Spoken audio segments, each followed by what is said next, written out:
Bien, la salle est en pleine. Je propose donc qu'on entame donc l'exposé de M. Fouin ce soir.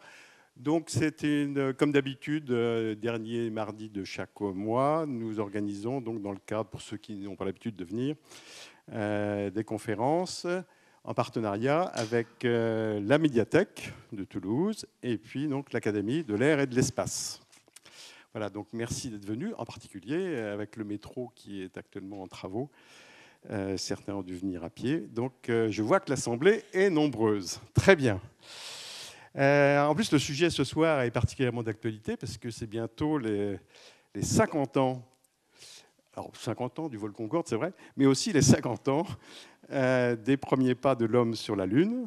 Et donc, c'était une occasion exceptionnelle de pouvoir parler de la Lune et des nouveaux programmes qui sont actuellement à l'étude.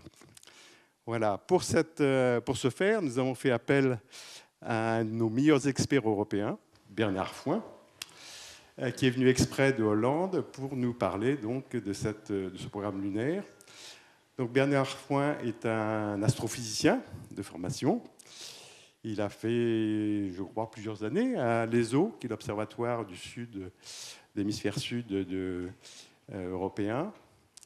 Et puis après, il a participé à plusieurs programmes dans le cadre de l'Agence spatiale européenne, donc à l'ESTEC, en tant que scientifique, essentiellement dans l'astronomie, si mes souvenirs sont bons, sur XMM. Oui, j'ai fait XMM. L'étude du Soleil aussi, avec SOHO. L'étude de Mars, avec Mars Express, et puis plus récemment avec ExoMars. Mais surtout, il a participé, non seulement il a participé, mais c'est le père, si l'on peut dire, de la mission Smart One, qui a sonné, si on peut dire, le réveil de l'intérêt des scientifiques pour la Lune. Donc c'était une belle mission conçue dans les années 90, mi-90 je crois, donc de retour sur la Lune, avec donc un regard nouveau après donc toutes les missions lunaires des années 69 jusqu'à début 70, et donc un regard nouveau de la communauté scientifique sur notre satellite le plus proche. Voilà, donc la mission Smart One est une très belle mission qui était à la fois intéressante sur le plan scientifique et sur le plan technologique, puisque nous avons mis en œuvre à l'époque donc la propulsion électrique, qui maintenant est devenue assez courante dans des missions scientifiques ou même dans le domaine des télécommunications. Donc tout ça va de pair, la science et la technologie vont de pair.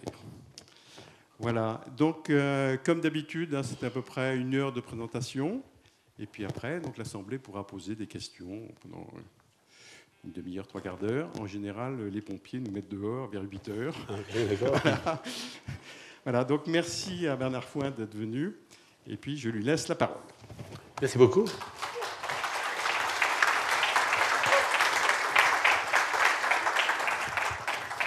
Merci, bonjour. Toujours un plaisir d'être à Toulouse. En fait, j'y étais il y a 10 jours.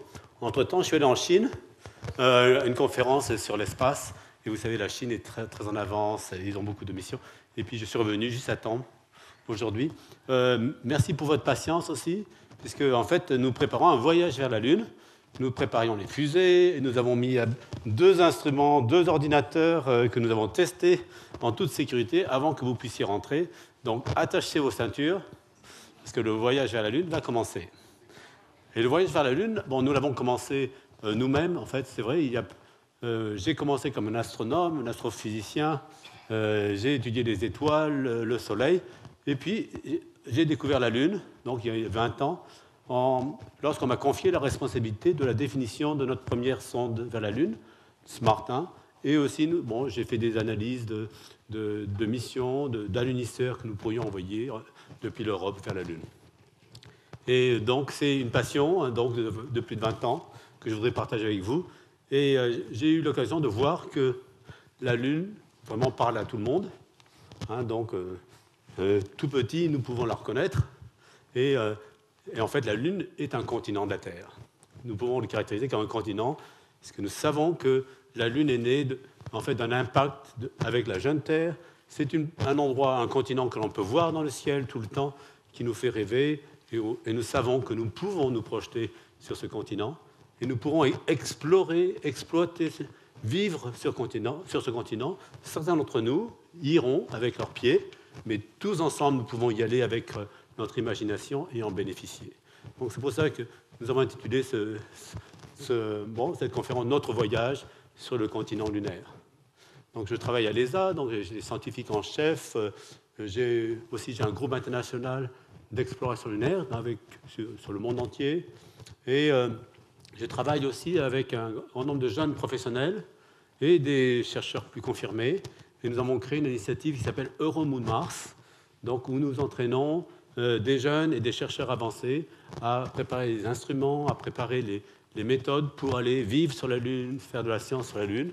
D'ailleurs, j'ai un grand nombre d'étudiants de super-héros qui se sont joints à des cohortes d'étudiants venant de tous les pays. J'ai mis leurs noms ici, mais comme il n'y avait pas assez de place pour mettre tous les noms, je n'ai mis que les prénoms. Et tous les ans, donc, nous avons une équipe d'une vingtaine de jeunes venant de tous les pays qui travaillent sur ce projet EuroMoon Mars. Et vous êtes bienvenus à y participer, puisqu'en fait, sur ce continent lunaire, il n'y aura pas que des scientifiques ou des ingénieurs. Nous voulons l'ouvrir à tous, et nous voulons avoir toute une communauté de personnes qui, sur Terre, vont nous aider à définir ce projet, cette base qui va être une base permanente, qui va grossir en taille, en effectif, avec des humains, des robots, des animaux, des plantes, donc un continent vraiment habité. Donc Alors, ce voyage, nous l'avons commencé aussi en construisant une mission. J'ai mis déjà mon premier bébé sur la Lune. Donc mon bébé, c'était... oui, attention, il faut que je transfère ceci ici sur l'ordinateur de rechange.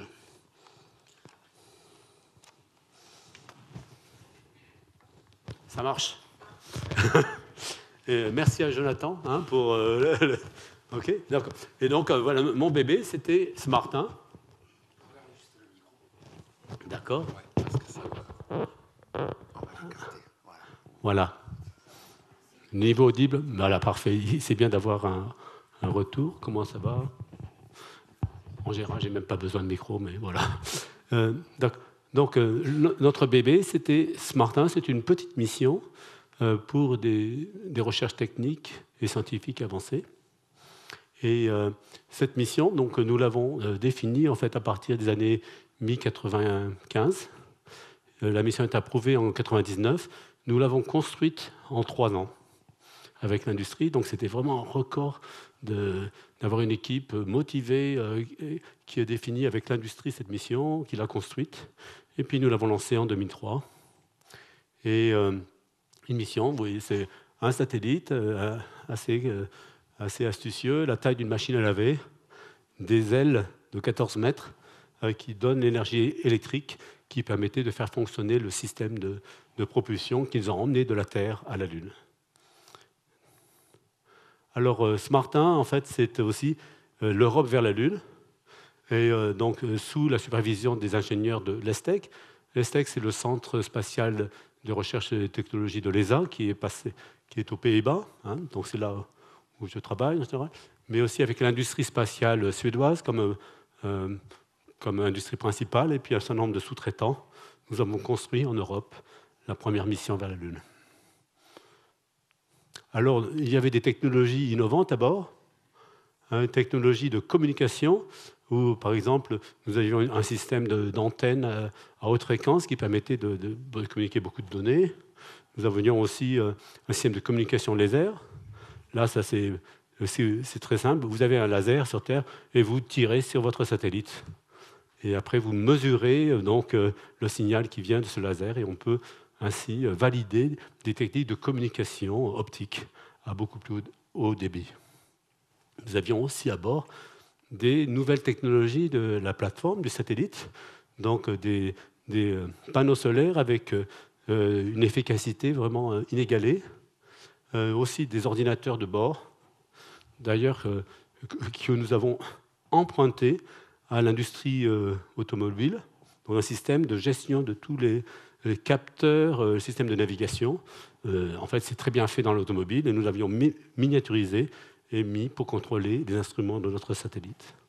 Et nous avions même des batteries lithium-ion, des batteries même intelligentes qui avaient un mode de fonctionnement qui s'adaptait aux besoins. Aussi sur le bébé, nous avions donc des senseurs très miniaturisés. Donc, comme je dis toujours, comme tout parent, tout bébé est très spécial, mais le mien était encore plus spécial. Il avait des yeux qui pouvaient observer dans les rayons X et dans l'infrarouge, avec un spectro dans les rayons X de 5 kg, un spectromètre infrarouge 2 kg, 10 fois plus léger que les instruments équivalents qui avaient été lancés par les Américains ou par les Russes. Et la caméra de bord avait une unité donc, d'un capteur qui a la taille d'un œil humain, mais avec un peu de zoom quand même pour faire des belles images. Et aussi, nous avons utilisé des systèmes de navigation, d'autonomie, où avec les senseurs stellaires et des images d'objets de la Lune, de planètes, nous pouvions nous positionner de façon absolue dans le système solaire pour tester des techniques futures où on va envoyer un satellite, on ne le commandera pas, il pourra déterminer lui-même sa position et son orbite. Alors à bord, nous avions aussi un système de propulsion électrique. Donc l'idée, c'est que vous captez l'énergie solaire, vous la transformez en électricité et vous éjectez des charges à très grande vitesse et vous avez un effet de poussée. Et cette poussée vous permet d'avoir un engin qui est 5 fois plus efficace que si vous faites ça avec de la propulsion chimique. Donc, au lieu d'utiliser la moitié de votre masse pour emmener du carburant, eh bien vous emmenez seulement que 10 ou 15 ou 20% de carburant. Donc vous avez plus de place pour mettre des instruments où vous pouvez miniaturiser votre satellite. Donc ça, c'est notre engin. En fait, la taille est de 10 cm, donc c'est assez petit. Il y a un réservoir de 60 litres. Et donc le satellite faisait 400 kg. Et donc ça, c'est en fonctionnement. Donc vous avez dans une chambre à vide, on peut tester l'éjection de ces ions. Nous l'avons testé et ça a fonctionné pendant des milliers d'heures. Et ceci nous a permis donc d'aller vers la Lune. Alors nous avons utilisé une fusée que vous connaissez bien, puisque vous en avez une copie dans la Cité de l'Espace, dans le parc. C'est donc la fusée Ariane 5. Très bon marché. Est-ce qu'il y a des gens qui travaillent pour Ariane Espace ici? Très bon marché, surtout si vous l'utilisez comme troisième passager. Nous avions 2 passagers commerciaux qui ont payé 90% de la facture. Nous nous sommes placés entre les deux. Ils nous ont placés sur une orbite de transfert géostationnaire, vous savez, donc de 300 à 36 000 km. Et là, ils nous ont laissés et ils nous ont dit « débrouillez-vous pour aller jusqu'à la Lune ». Et c'est là que nous avons commencé la propulsion électrique. Donc nous avons dû faire fonctionner cette propulsion en continu pour sortir des ceintures de radiation. Puis après, nous avons agrandi l'orbite pour aller de plus en plus près de la Lune. Nous avons aussi joué un petit peu avec l'attraction de la Lune. Et puis, au bout de 18 mois, nous sommes arrivés pour rebondir près de la Lune et puis être capturés par la Lune. Et ceci, nous l'avons fait avec seulement 60 litres de fuel. Qui a une voiture électrique ici dans l'audience? C'est efficace, hein? Mais est-ce que vous pouvez aller sur la Lune avec seulement 60 litres de fuel? Bah oui, vous n'utilisez même pas de fuel, donc c'est encore mieux. Donc 60 litres de fuel pour faire 300 000 km jusqu'à la Lune. En fait, c'est 300 000 km en vol d'oiseau. Parce que de fait, avec toutes ces spirales, nous avons bien fait 10 millions de kilomètres, nous. Donc, nous sommes même entrés dans le livre Guinness des records. La mission la plus efficace, la plus basse consommation d'énergie et de fuel. Très fiers. Et puis l'année d'après, nous avons découvert que nous sommes entrés une deuxième fois dans le livre Guinness des records, puisque pour aller jusqu'à la Lune, ça nous a pris 18 mois, donc ils nous ont déclaré la plus longue mission pour aller vers la Lune. Voilà. Donc à la fin, nous sommes arrivés, capturés, puis nous avons utilisé de nouveau la propulsion solaire en continu, et puis pour rapetisser l'orbite, pour être assez proche de la Lune, pour faire de la bonne science. Mais pendant ces 18 mois, nous ne sommes pas tournés les pouces. Alors au début, 3 mois, dans les ceintures de radiation, c'était plutôt la crainte que les choses se passent mal. Il y a eu aussi, à ce moment-là, un énorme orage solaire qui a abasourdi tous les satellites, incluant le nôtre. Quand nous étions dans les ceintures de radiation, bon, nous avons récupéré. Et puis, une fois sortis des ceintures de radiation, nous nous sommes dit, oh là, allons tester notre caméra. Première image, nous l'avons pointée vers la Terre. Vers quel continent? L'Europe, bien sûr. Donc, ça, c'est une vue typique de l'Europe. Vous pouvez voir ici, c'est là où je travaille, aux Pays-Bas. Et là, à Toulouse, dans les nuages. Très typique. Donc, et voilà, on voit aussi l'Afrique. Et puis, au cours du temps, donc de plus en plus loin, donc, on voyait, on a vu des vues diverses. Donc, quelques mois après, 9 mois après, on commence à voir toute la Terre. Et au bout d'un an, la Terre faisait la taille de la caméra de ce Martin. Donc, ça, c'était bien. On a jeté d'ailleurs un regard sur l'Amérique, puisque nous avons lancé le Ariane depuis notre territoire français d'Amérique, hein, bien sûr, comme vous le savez, en Guyane française. Nous avons lancé ce Martin.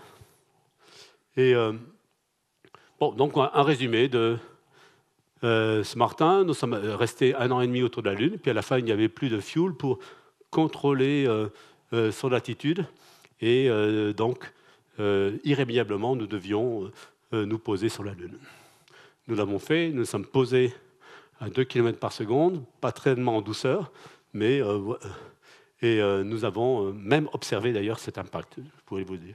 Mais en résumé, bon, c'était notre mission ce Martin, mais j'en avais parlé il y a 10 ans, hein, donc à une précédente conférence à l'Académie de l'air et de l'espace. Maintenant, je voudrais parler de ce que nous préparons pour la suite.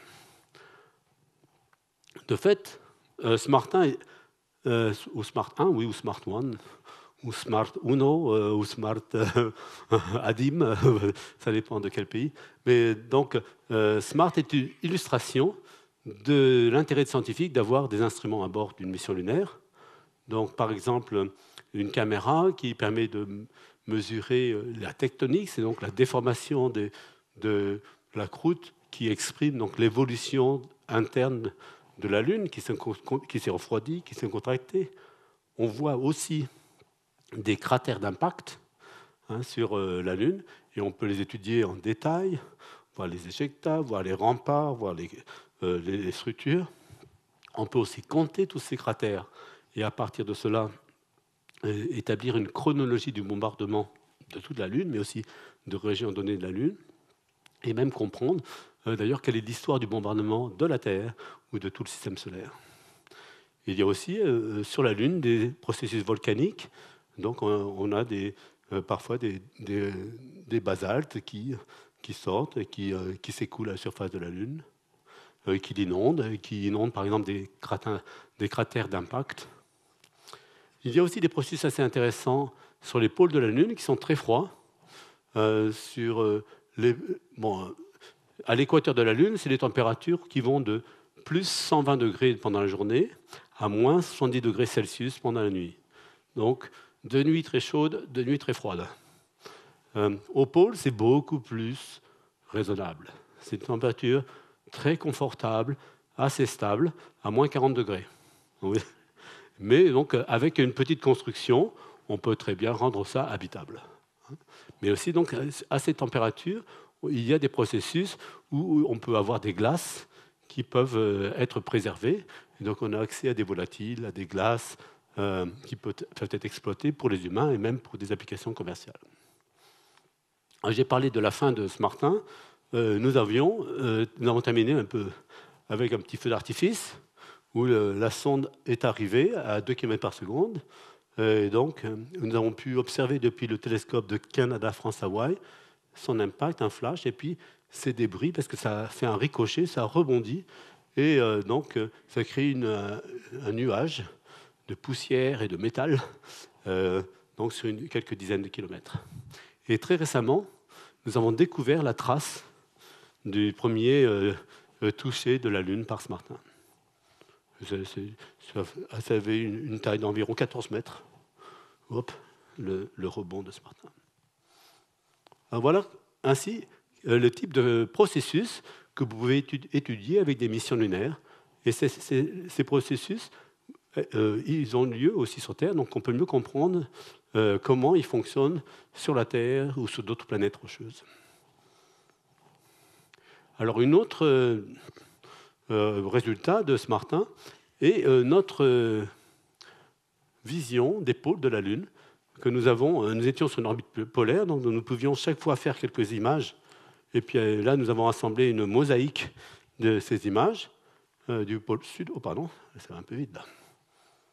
Voilà. Alors ça, c'est un travail d'ailleurs que nous avons fait avec une étudiante de stage, de master, que nous accueillons souvent. Donc là, je vois des jeunes ici. Donc si vous êtes intéressé à analyser les données de ce Martin ou d'autres missions lunaires, ou même et si vous êtes amateur, il y a aussi un bon projet de sciences citoyennes où nos données sont ouvertes à tous et on peut faire des projets intéressants. Par exemple, donc, cette mosaïque a été mise en place et à partir de ça, on peut, sur le guide du retard lunaire, vous pouvez prendre votre carte et vous savez où aller. Alors, qu'est-ce qu'il y a d'intéressant? Ça, c'est le pôle sud. Il y a un cratère à côté. Les cratères ont des noms d'explorateurs. Shackleton, donc un explorateur polaire terrestre. Et à l'intérieur de ces cratères, il y a ces zones restent à l'ombre de façon éternelle. Donc, elles ont des températures de moins 240 degrés Celsius. À ces températures, si vous avez de la glace, elle reste pour l'éternité. Et il y a donc des dépôts en fait, de glace qui après ont été détectés dans ces régions sombres. Mais aussi, on a vu des régions, vous voyez, hop, vous pouvez planifier votre parcours pour aller rester toujours au soleil. Ces régions sont au soleil. Puis quand la Lune tourne, il faut bien programmer votre voyage. Et il y a des régions très intéressantes. Là, c'est un cratère d'impact où il y a aussi des dépôts de glace. Si vous aimez regarder la Terre, c'est magnifique, vous êtes là, et sur la face visible de la Lune, vous pouvez voir la Terre. La Terre, c'est magnifique, c'est 4 fois plus gros que la Lune, en apparence, et puis ça change. La Lune, vous voyez les phases. Regardez la Terre depuis la Lune, elle tourne, il y a des nuages, la nuit, il y a des lumières, c'est magnifique à voir. Et donc, je vous invite, à un moment donné, j'ai prévu de prendre ma retraite sur la Lune dans une vingtaine d'années. Venez me rendre visite, on fera une petite conférence de l'Académie de l'air et de l'espace sur la Lune, et on regardera la Terre. Mais si vous n'avez pas la Terre, parce que quand même, c'est un monde terrible, partons d'ici, fuyons ces lieux funestes, eh bien, vous pouvez aller sur la face cachée. Ici, c'est la face cachée. Si vous allez par là, il y a des endroits où on ne voit jamais la Terre. Et donc, si vous êtes misanthrope, ou si vous voulez vous préparer pour le voyage vers Mars, on va vous installer ici pendant 6 mois et vous ne verrez pas la Terre. Et on verra si, psychologiquement, vous tenez le choc. Alors moi, j'ai prévu d'aller dans un endroit qui est sur la face visible et sur la face cachée. Où est-ce qu'il se trouve, d'après vous? Alors, à l'équateur, si l'équateur sur la face visible, vous voyez toujours la Terre. Sur la face cachée, vous ne la voyez jamais. Par contre, si vous vous placez exactement au pôle, vous êtes au pôle, pendant 2 semaines, la Terre est au-dessus de l'horizon, et pendant 2 semaines, elle est au-dessous de l'horizon. Ça me conviendrait bien. Donc, 2 semaines d'isolation, 2 semaines où on va regarder la Terre. Donc, c'est là que nous aimerions bâtir une base. Et dans un endroit précis, en particulier, que nous avons découvert avec SMART 1, qui est près du cratère Shackleton.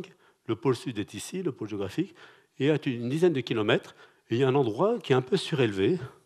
Et comme l'axe de... la Lune est sphérique, elle n'a pas cette forme, mais la Lune, la Terre, elle tourne sur elle-même, elle est inclinée par rapport à l'écliptique. Mais la Lune, elle est pratiquement peu inclinée, 1,5 degré. Ce qui fait que si vous avez un endroit au pôle, le Soleil peut être visible presque tout le temps. En particulier si vous avez un petit relief. Et là, nous avons trouvé ce relief ici. Et depuis cet endroit, en été, vous avez 100% de lumière, et en hiver, vous avez 80% de lumière. Et là, vous avez donc une superficie de quelques kilomètres où vous pouvez avoir de la lumière. C'est un pic de lumière éternelle. D'ailleurs, Camille Flammarion avait réalisé cet effet géométrique, et c'est lui qui avait donné le nom pic de lumière éternelle. Et donc là, c'est un endroit où il y a une course pour aller se poser là-bas. Pour exploiter la lumière, l'énergie. Mais vous savez, on ne peut pas posséder la Lune. Il y a un traité de l'espace qui indique qu'on ne peut pas mettre d'armes de destruction massive, on ne peut pas militariser la Lune, mais aussi on ne peut pas posséder la Lune. C'était une clause qui permettait d'éviter qu'il y ait en fait un conflit pour de territoire. Donc c'était une région pacifique. Et donc nul pays ou nul individu, nulle entité ne peut posséder la Lune. Par contre, si vous déposez une expérience, vous avez le droit de gérer ce qui se passe autour. Et donc, il y a une petite course où on dit, voilà, mettons notre expérience scientifique là, et ainsi on a une sorte de droit de regard. Et même, on a le droit d'exploiter un peu les ressources. Ça ne nous appartient pas, comme l'océan. L'océan ne nous appartient pas, mais je peux aller pêcher. Et donc, il y a une très forte compétition, maintenant une sorte de course olympique pour aller vers le pic de lumière de ce Martin. Et c'est intéressant donc aussi pour l'exploitation des ressources. Alors les ressources, qu'est-ce qu'il y a comme ressources sur la Lune? Il y a des ressources vraiment de connaissances d'abord, puisque la Lune, comme on l'a dit, est fille de la Terre. Elle a été formée il y a 4,5 milliards d'années, lorsque un impacteur, peut-être de la taille de Mars, ou peut-être la taille de la moitié de la Terre, peut-être qu'il y avait 2 demi-terres qui se sont rencontrées et qui ont formé la Lune, a rencontré la Terre. Alors c'était une sorte de rencontre assez rapide. C'était dans une discothèque le samedi soir et hop, la Lune est née. Donc ça fait des petits débris. Voilà. Et alors ce qui est intéressant, c'est ce modèle de formation de la Lune a été proposé parce qu'à partir des échantillons qui avaient été ramenés par Apollo et par aussi les sondes soviétiques Luna, il y avait 3 sondes Luna et 6 missions de surface Apollo, il y avait une familiarité très grande entre la composition des roches lunaires et de la Terre, en particulier des isotopes de l'oxygène, qui indiquaient que la Lune est vraiment très proche de la Terre. Après cela, nous sommes rendus compte, tous les modèles indiquaient que, oui, d'accord, il y a dû y avoir un impact, mais l'impact prédit que la Lune devrait avoir plutôt la composition de l'impacteur, pas vraiment de la Terre. Donc ça, c'est un peu bizarre. Donc on sait qu'il y a un impact, mais on ne sait pas exactement comment s'est passé l'impact, s'il y avait donc une Terre qui tournait très vite, s'il y avait 2 demi-terres, si on pense que la Terre avait un océan de magma à l'époque. Et donc, pour mieux comprendre ce qui s'est passé, il faudra retourner sur la Lune pour prendre plus d'échantillons. Et ce qui s'est passé, c'est très important pour nous. Parce que, par exemple, un impact de cette nature, ça a été un choc pour la jeune Terre. Elle n'avait que 1% de son âge. Et peut-être que ça a conduit la Terre à avoir une activité renforcée. Ça a pu éventuellement déclencher une tectonique des plaques, un volcanisme beaucoup plus intense. Et aussi, la proximité de la Lune a maintenu, par des effets de marée, un chauffage de la Terre beaucoup plus important que ce qu'elle aurait eu, par exemple, s'il n'y avait pas de Lune. Donc très important pour comprendre l'évolution du système Terre-Lune, aussi pour comprendre les processus de différenciation, l'évolution de la Terre. Aussi regarder les impacts sur la Lune pour comprendre l'histoire du bombardement dans le système solaire. Et des conditions d'environnement assez spécifiques, donc un vide très intense, des températures très diverses, de la poussière. Donc, ceci sont dans des conditions spéciales sur la Lune qu'il faut connaître, mais qui nous apportent des informations scientifiques, mais aussi qui nous permettent de comprendre comment nous pourrons exploiter les ressources et même bâtir notre environnement, notre habitat sur le continent lunaire. Donc, nous avons parlé de ce Martin. Ce Martin, c'était la première des missions de ce que nous appelons un village robotique en orbite. une flottille. Donc après SMART-1, un certain nombre de pays ont lancé des missions autour de la Lune. Donc, d'ailleurs, nous avons, grâce à SMART-1, qui est une petite mission, 100 millions d'euros pour aller sur la Lune. Et nous étions les seuls autour de la Lune à l'époque. Donc, pendant 3 ans, les seuls, l'Europe était la première. Et puis, nous avons échangé un peu nos données, nous les avons distribuées au monde et à nos collaborateurs japonais, à nos collaborateurs chinois, russes, américains, indiens. Et eux ont développé leur propre mission. Pardon. Et nous avons trouvé de l'eau sur la Lune, et c'est très... L'eau est très précieuse. Donc, par exemple, SMART-1 400 kg, donc c'est la taille d'une petite voiture, la Smart Car, vous avez vu déjà, une fois avec le responsable ingénieur de SMART-1, nous avons loué une voiture. Il dit, oh, on va louer une Smart Car. On a eu tellement de mal à rentrer dedans, mais bon, nous l'avons fait. Nos collègues japonais, eux, ont construit une sonde de 2 tonnes.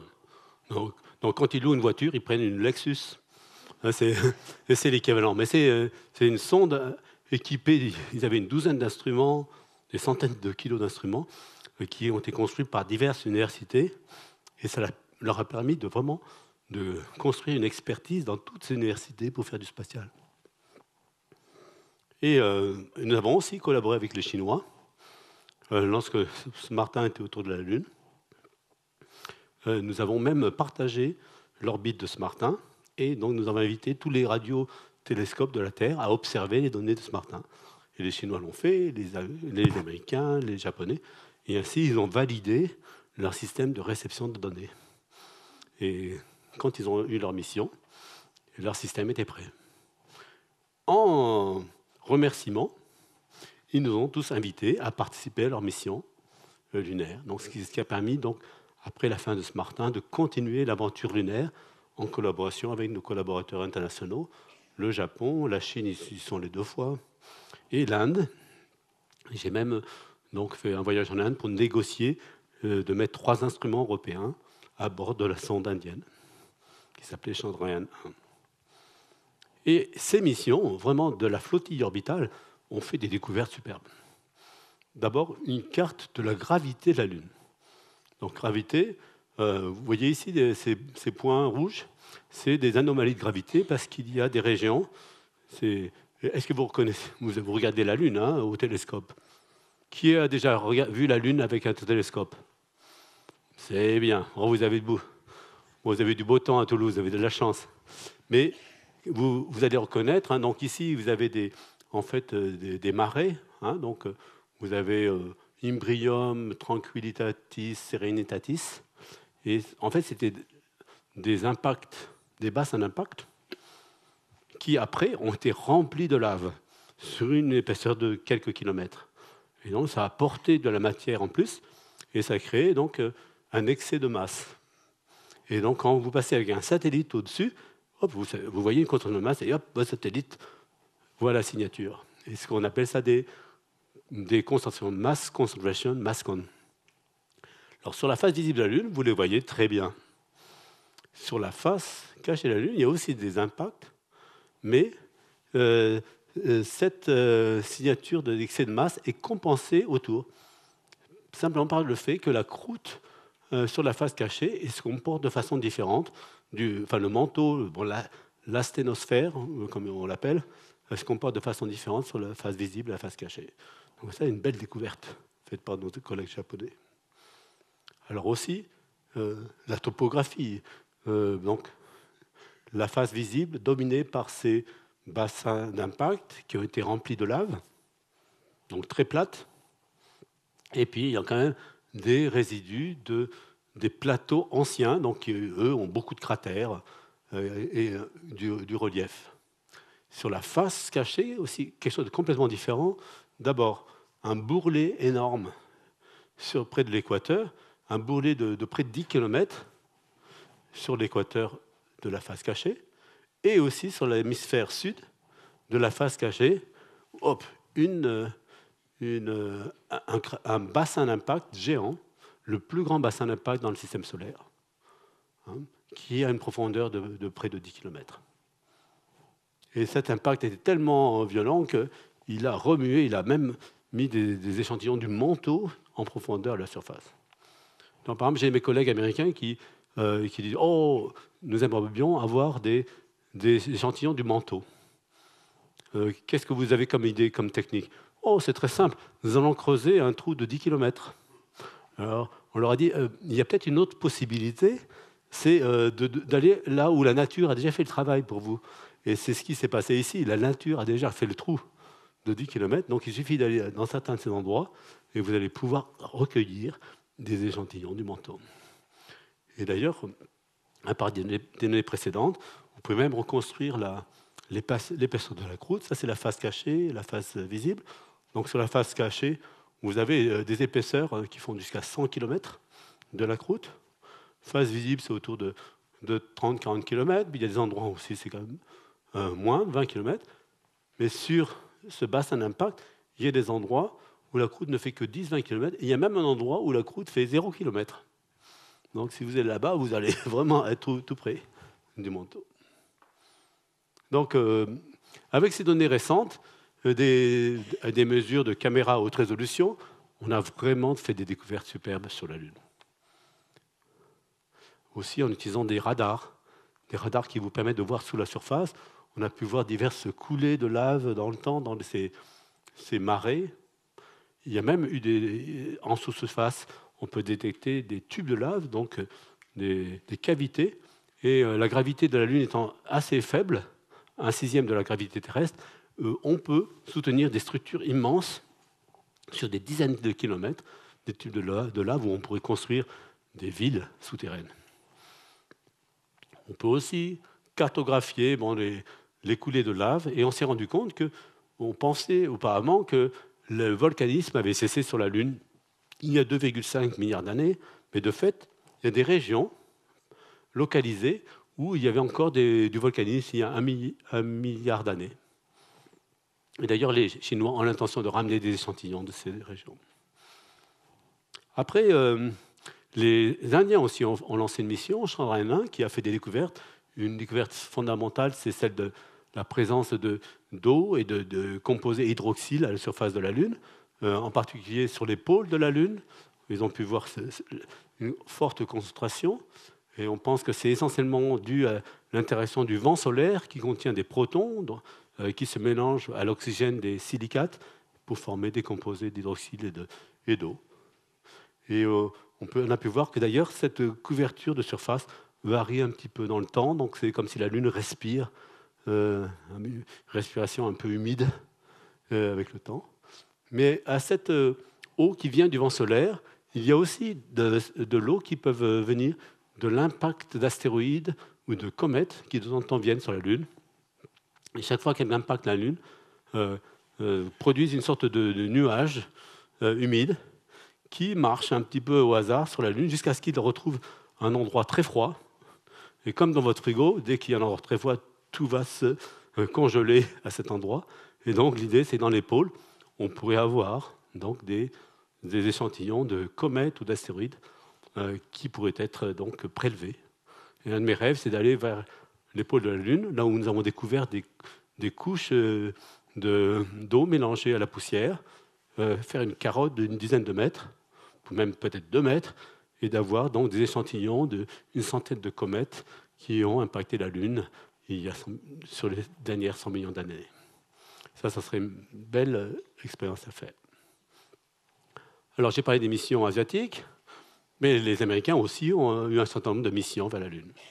Donc, une mission Lunar Reconnaissance Orbiter, avec beaucoup d'instruments perfectionnés à haute résolution, mais aussi d'autres missions pour étudier l'environnement lunaire.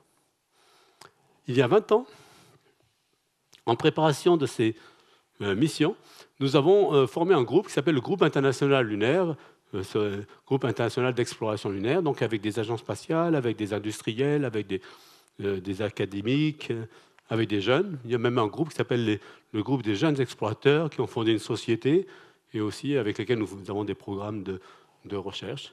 Et nous avons proposé une feuille de route pour explorer et utiliser la Lune. Commencer par ces missions, précurseurs en orbite. Ça, nous avons déjà fait. Puis, construire un village robotique avec des petits robots, puis de plus en plus gros, qui vont déployer des systèmes plus complexes, même des habitats, des systèmes d'énergie, de production de nourriture. Et puis, une mission avec un poste avancé humain, un poste qui va être occupé de façon temporaire d'abord, puis va être occupé de façon permanente et durable. Et c'est ça la grande différence de ce que nous voulons faire par rapport à ce qui a été fait avec, à l'époque, Apollo, qui était donc beaucoup de moyens, mais pour un programme qui n'était pas durable, un programme qui peut avoir on peut avoir une présence permanente, humaine et robotique, sur la Lune, mais qui apporte des bénéfices durables et qui peut aussi se financer et se maintenir. Et c'est ce que nous appelons le village lunaire. Alors, comment s'y préparer? Alors, on va revenir à comment se préparer pas à pas. Au niveau de la recherche, nous avons commencé, il y a une dizaine d'années, il y avait une compétition qui avait été proposée, Google Lunar X Prize. Vous avez déjà entendu de Google? Vous connaissez Google? Bon, ok.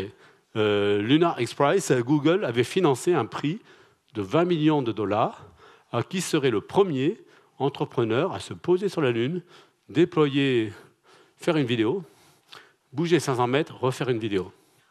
Et il y a une vingtaine d'équipes qui se sont mises sur la compétition. Et nous avons travaillé avec certaines de ces équipes. Et nous avons construit un lander.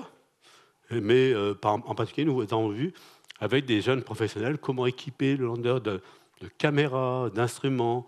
Là, il y a une rampe pour déployer un petit rover. On ouvre, voilà, on a fait diverses expériences pour voir comment on pourrait utiliser ce type d'alunisseur commercial. Alors, nous avons même mis un télescope au-dessus, un télescope qui était opéré à distance. Puis nous déployons deux rovers qui travaillent ensemble, qui travaillent avec le lander, donc tout un apprentissage de coopération robotique. Alors ceci est piloté à distance. Nous avons construit aussi un peu une mini base lunaire. Ça, c'était près de mon bureau. Et donc, on peut piloter les instruments. Alors, de façon plus avancée, aussi, par exemple, le centre aérospatial allemand, le DLR, m'a invité à contribuer à une campagne où ils ont testé un alunisseur. Alors ça, c'est un gros alunisseur. Hein. Il fait 2,50 m. Des rovers, bon, ils font à peu près cette taille. 2 rovers très autonomes, intelligents, qui, par exemple, on leur dit « explorez-moi cette région ». Ils ont tous les algorithmes pour le faire de façon automatique. Aller chercher cette expérience sur le lander, ils y vont, déposer. Donc, j'ai même une petite vidéo là. Est-ce que ça marche la vidéo?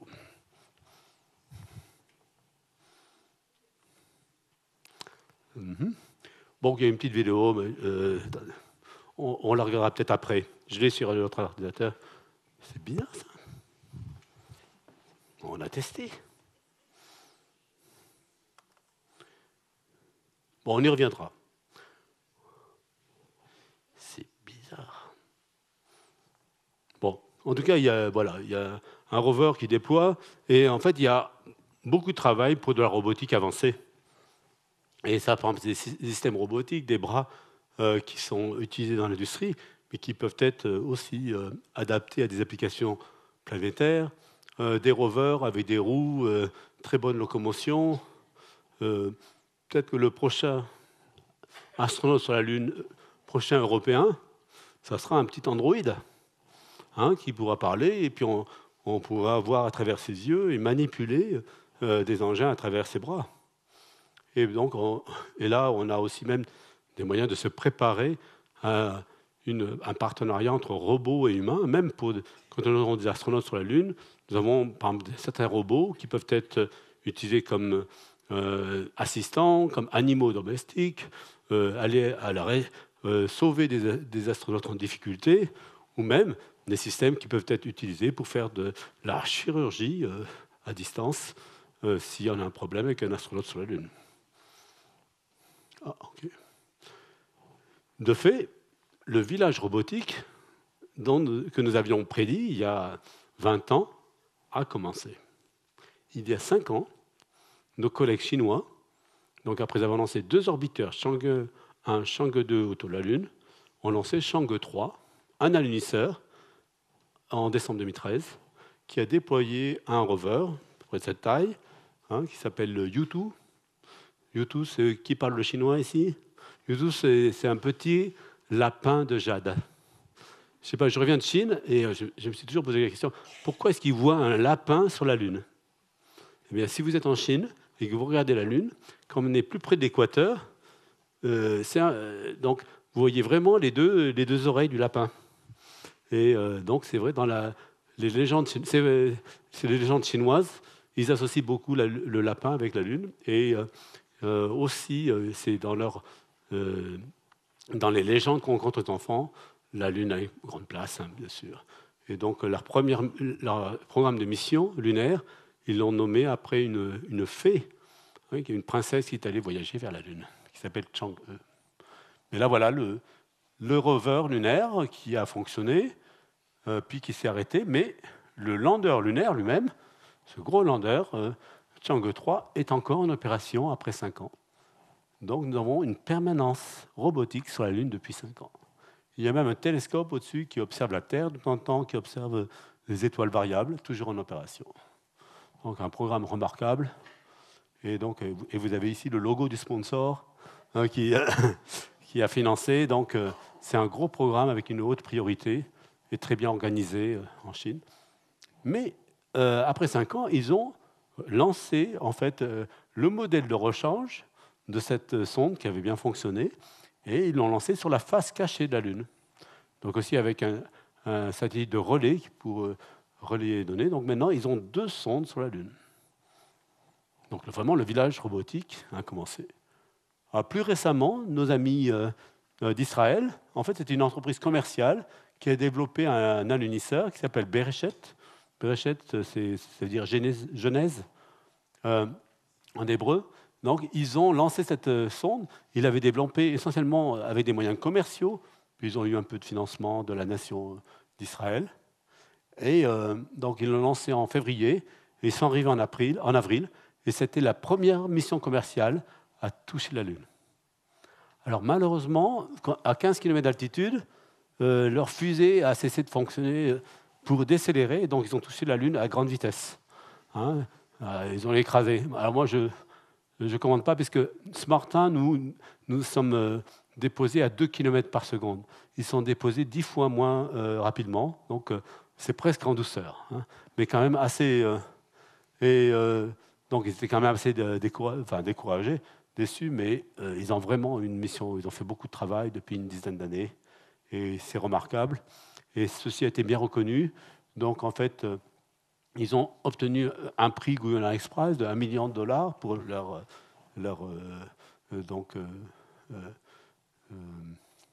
prouesse. Et ici, ils ont prévu de relancer leur mission. En apprenant, il y a eu un petit glitch dans le contrôle du système de fusée, et donc c'est difficile d'allunir. Mais alors, en Europe, nous avons aussi des équipes qui travaillaient sur Google Express, une équipe qui était au départ avec des jeunes, des Allemands, des ingénieurs, des visionnaires, et ça, il s'appelle PT Scientist. Au départ, il s'appelait Part-Time Scientist, scientifique à temps partiel qui rêvait d'aller sur la Lune. Maintenant, ils travaillent à 150% de leur temps, donc c'est vraiment du temps plus très partiel sur ce projet. Et ils ont développé un alunisseur, qui est à peu près cette taille, et ils ont trouvé des sponsors. Or, ils ont trouvé un sponsor pour le rover, qui s'appelle Quadro. Ils ont trouvé Audi comme sponsor, et qui ont mis pas mal de moyens pour développer un système pour aller sur la Lune. Pour le système de communication, Vodafone. Pour la publicité, ils ont Red Bull. Et donc, ils ont voilà, des bons sponsors, bien de chez nous. Et ils ont prévu donc de lancer à la fin de l'année la première mission commerciale européenne. Et si vous êtes intéressé, il y a des possibilités pour vous de mettre des expériences, de la charge utile sur ces missions commerciales. Pour le moment, ils demandent à peu près 1 million d'euros par kilogramme. Si vous avez une idée, faites-la légère, petite, et contactez-moi, je peux obtenir un rabais. On va faire un rabais pour Toulouse, mais n'en parlez pas aux autres villes, hein. C'est seulement en secret entre nous. Mais si vous avez des idées, oui, par exemple, l'université, ou même si vous avez des choses que vous voudriez apporter sur la Lune, des expériences, eh bien, ça va être même être ouvert à tous, hein, ça va être comme un service de poste, où vous payez le timbre poste, c'est 1 million ou un demi-million pour un colis de 20 kilos, ou FedEx, ou Amazon. Il va falloir trouver un nom bien européen pour cela. Et là, nous-mêmes, donc je suis professeur à l'Université d'Amsterdam, je suis aussi à Super-Héros, mais avec mes étudiants d'Amsterdam, nous avons préparé certaines expériences que nous aimerions mettre à bord de ces alunisseurs commerciaux. Alors, quel type d'expérience? Des caméras, des spectromètres, pour des échantillons. Aussi, nous avons regardé la possibilité de mettre des échantillons terrestres sur la Lune, en particulier pour comprendre comment la vie peut être adaptée aux conditions lunaires. Et là, par exemple, ce sont des expériences que nous avons fait voler auparavant sur une expérience, alors ça s'appelle Biopan. C'est une marmite. Une marmite où nous avons mis certains ingrédients bien sélectionnés, avec un couvercle, on la ferme et on l'envoie dans l'espace. Après, on l'ouvre au rayonnement UV et puis on regarde ce qui se passe. Pendant 3 semaines, on l'a exposée, on referme la marmite et après, on la fait revenir sur Terre. Après, on goûte la soupe pour voir ce qui a changé. Et ceci, nous l'avons fait voler plusieurs fois. Nous l'avons fait voler donc, la première fois en 2002. Bon, alors, ce n'est pas allé très loin parce que la fusée a explosé après 30 secondes. Mais 3 ans après, nous avons eu donc, une belle expérience. Et ça, c'est mes collaborateurs et moi. Bon, à l'époque, on avait testé la manip. Et donc, on l'envoie sur une capsule. C'est une capsule qui s'appelle Photon, capsule qui utilise la même technologie que celle qui avait été utilisée pour envoyer Yuri Gagarin dans l'espace. Donc, c'est pressurisé à l'intérieur, on l'envoie, ça fait quelques tours, et après, c'est redirigé. Cette partie rentre dans l'atmosphère, elle brûle, et puis cette partie où on avait mis la marmite, Biopan, était à peu près protégée du chauffage, et à l'intérieur, aussi, ça survit assez bien. Alors, il y a plusieurs idées. On a regardé pour mettre des échantillons. Ça, c'est l'échantillon qu'on avait mis, par exemple, des graines, des microbes, pour voir comment ils peuvent s'adapter. Alors, j'ai des artistes qui veulent mettre même des œuvres d'art. Alors, on a un projet. Est-ce que vous êtes intéressés tous par les sciences, l'ingénierie, les arts? Qui est-ce qui est intéressé par les arts, ici? Ah, c'est bien, il y a des artistes. On va faire un pont entre les sciences et les arts, humanité. Et là, donc on a même créé avec des jeunes artistes et scientifiques un projet où on va mettre une galerie d'art sur la Lune. 100 œuvres d'art. 1 million d'euros par kilo. Vous avez une solution? Eh bien, on va mettre l'œuvre d'art sur 10 par 10 cm. On a une œuvre d'art, une galerie, voilà, ça va faire 10 par 10, une petite grille, et chaque œuvre d'art fera 1 cm3.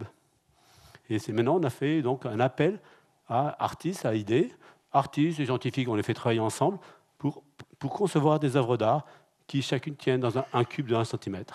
Il y a un appel à idées, donc j'aimerais bien voir une contribution de Toulouse, donc des artistes, des scientifiques. Et nous avons déjà fait des expositions pour montrer cette œuvre d'art sur Terre, et nous voudrions la lancer d'ici 2021. Donc il y a un appel, et bon, l'Académie de l'espace, donnez-moi un cube, mais aussi, si vous avez des idées, vous regardez nos appels d'offres. Donc voilà, ici c'est notre expérience, donc notre plateau qui avait été envoyé autour de la Terre pour 3 semaines, puis nous avons relancé cette expérience sur la Station spatiale internationale. Donc là, vous avez des échantillons, il y avait des graines, il y avait des microbes, il y avait même des échantillons de pierre dans l'intérieur de laquelle il y avait des microbes pour voir si, par exemple, des microbes peuvent survivre au voyage interplanétaire. Il y avait même des petits animaux, des tardigrades. Vous connaissez les tardigrades? C'est des ours aquatiques, water bears. C'est une taille de 1 mm, c'est très exotique. Si vous le mettez dans le vide, il se dessèche, il survit, il peut tenir pendant 1 an, et après vous le mettez dans l'eau, et puis il recommence à nager dans l'eau. Nous les avons mis dans l'espace, les avons irradiés, et aussi il semble qu'ils ont très bien résisté. Donc peut-être que c'est des espèces qui aiment bien vivre dans l'espace. Et sur notre base lunaire, nous aurons peut-être des ours aquatiques avec nous. Donc voilà, sur la station spatiale, donc un précurseur pour notre voyage lunaire. Donc de fait, vous voyez, on a parlé d'un village lunaire robotique. Ce village lunaire, il est en cours.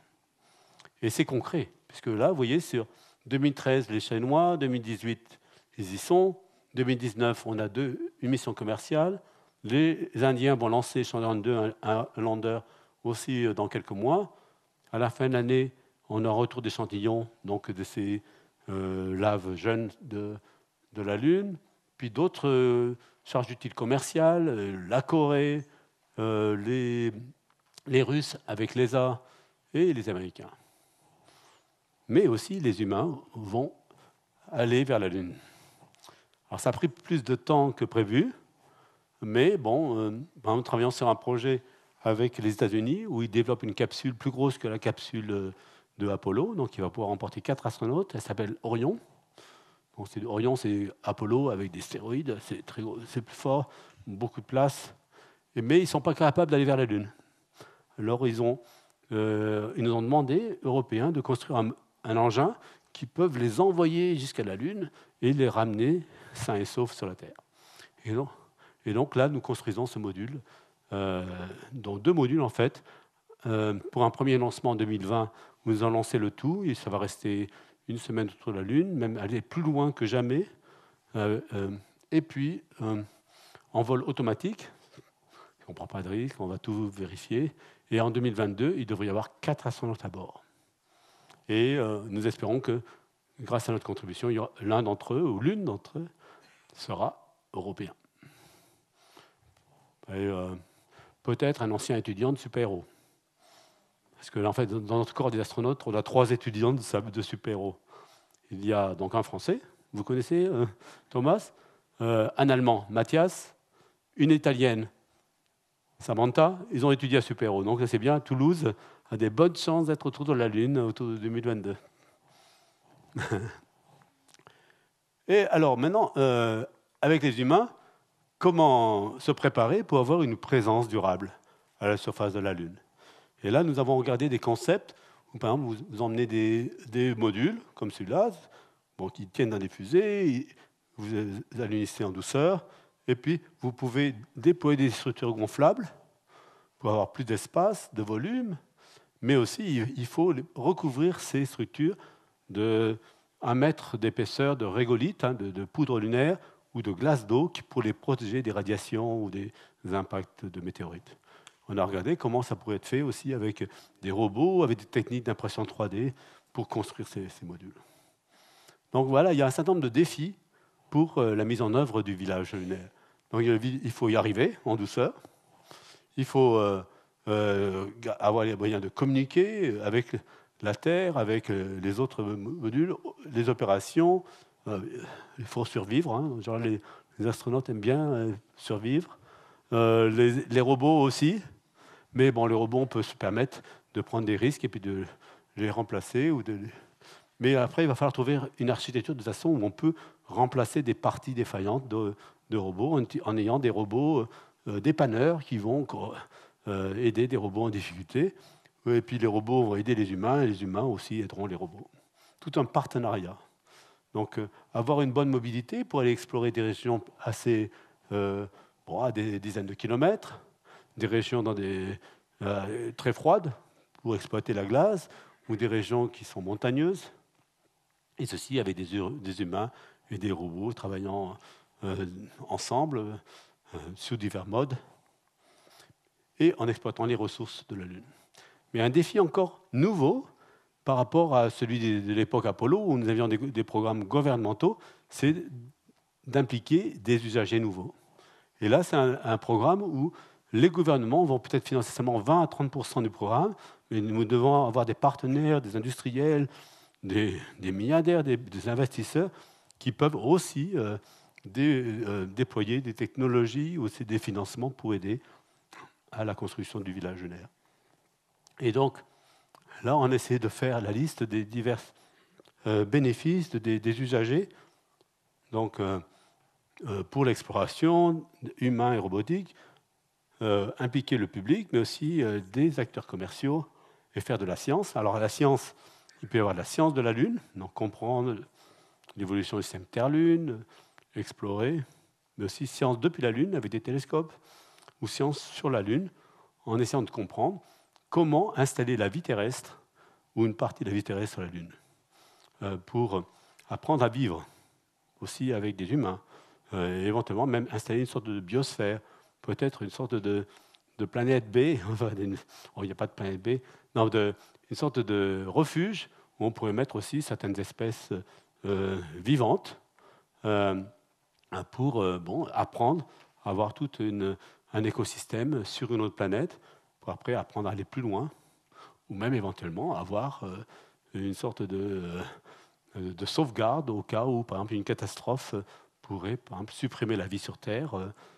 Sur des dizaines d'années, on pourrait apprendre à survivre sur la Lune et puis ramener ces espèces sur Terre.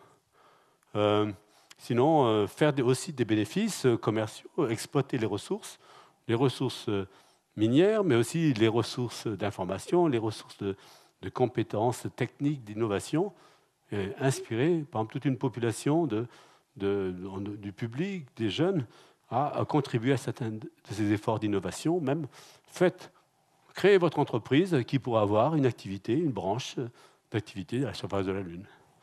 Et là, je pense que Toulouse pourrait être bien placée. Toulouse, ville de tourisme, alors c'est clair qu'il va falloir monter aussi un office du tourisme tous les ans sur la Lune, et on pense que ça pourrait constituer 10 à 20% de l'économie lunaire. Et en fait, aussi certains des bénéfices qui ne sont pas des bénéfices seulement financiers, mais des bénéfices d'innovation, d'inspiration, d'éducation des jeunes de notre millénaire. Et donc, pour cela, nous regardons une plateforme qui doit être libre, accès ouvert, et pour ses usages multiples et avec ses clients multiples. Et c'est ce que nous appelons donc le village lunaire. Donc, le village lunaire, ce n'est pas seulement une infrastructure sur la Lune, mais c'est aussi toute cette communauté que nous avons sur Terre qui peut bénéficier, qui peut définir ce que nous voulons mettre sur la Lune, mais aussi ce qu'il y aura sur Terre. Par exemple, si Toulouse met un rover sur la Lune, il y aura des centaines de personnes ici sur Toulouse qui vont contrôler les opérations, qui vont bénéficier des services. On pourra avoir une présence virtuelle à travers les yeux de ce rover. Donc, il y a un grand nombre d'applications où n'auront pas besoin d'avoir les pieds sur la Lune. Nous pouvons aussi bénéficier d'activités robotiques ou même donc d'astronautes en restant ici sur Terre. Donc, nous avons fait aussi donc, des études conjointes entre l'ESA et la NASA de comment commencer avec certains modules en utilisant l'expérience de la station spatiale, mais ça sera différent sur la Lune puisque la Lune est une plateforme ouverte à tous. Ce n'est pas comme un vaisseau protégé. Donc, il va falloir se concerter beaucoup plus avec la communauté internationale, mais aussi avec les industriels et aussi d'autres sources, d'autres acteurs.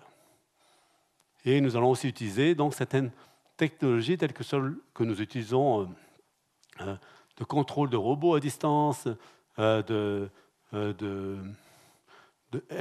exosquelettes ou de systèmes où le robot peut être utilisé pour déployer un embryon d'habitat, par exemple. Donc, certaines de ces techniques qui d'ailleurs ont été testées par nos astronautes sur la Station spatiale internationale qui pilotaient des rovers qui étaient dans notre laboratoire sur des tâches diverses. Ici aussi, au Centre européen des astronautes, nous avons fait des essais. Comment utiliser... Moi, ça d'ailleurs, vous voyez, c'est des étudiants de super-héros là, qui avaient fait le travail. Là. Ah, super-héros, voilà. Donc, sur des activités de simulation d'activités sur le village lunaire. En particulier, nous avons un programme qui s'appelle Héraclès, où l'idée, c'est... vous avez une carte ici de la région sud, vous connaissez Shackleton. Donc, on pourrait se déposer ici des astronautes qui vont rester un peu de temps, et puis des rovers, de façon autonome, vont faire toute cette boucle. Hop. Ils vont regarder ces régions à la lumière, des régions sombres où il y a des glaces, des régions où nous avons déjà lancé des expériences. Ils reviennent avec des échantillons, et puis les humains ramènent ces échantillons. Et ici, sur notre partie, hop.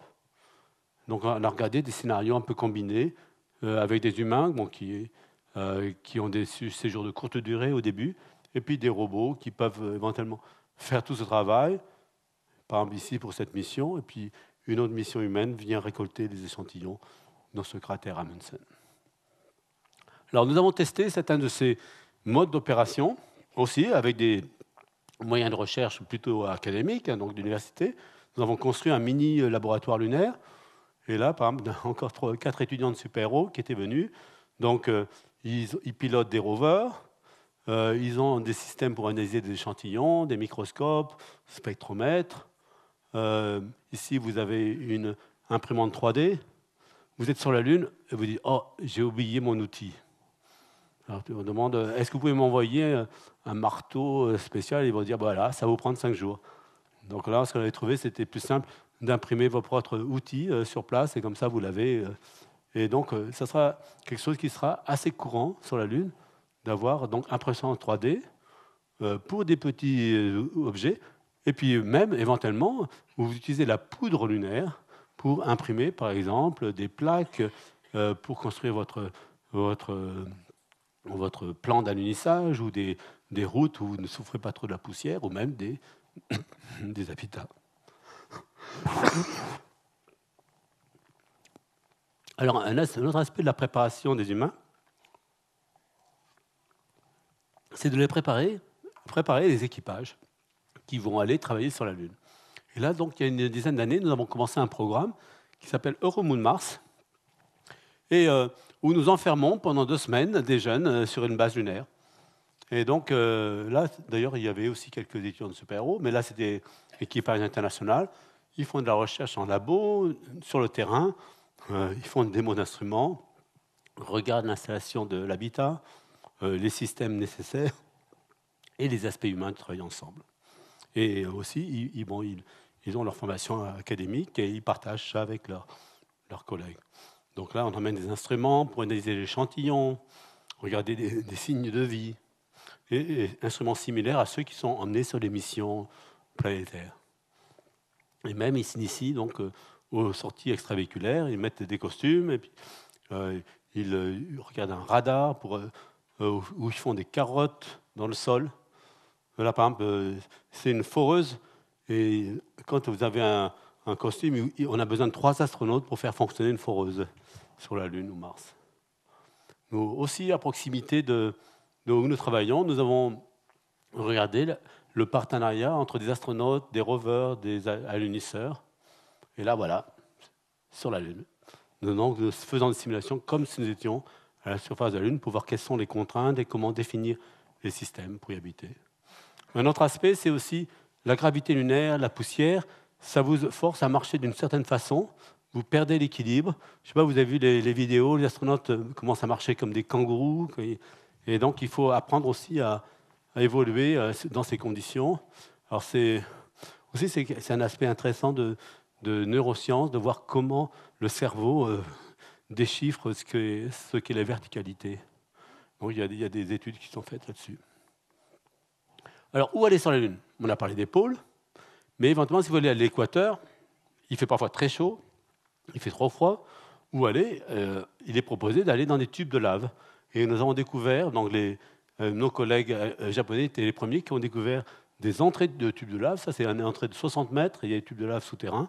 Puis maintenant, il y en a plus de 200 qui sont répertoriés à la surface de la Lune.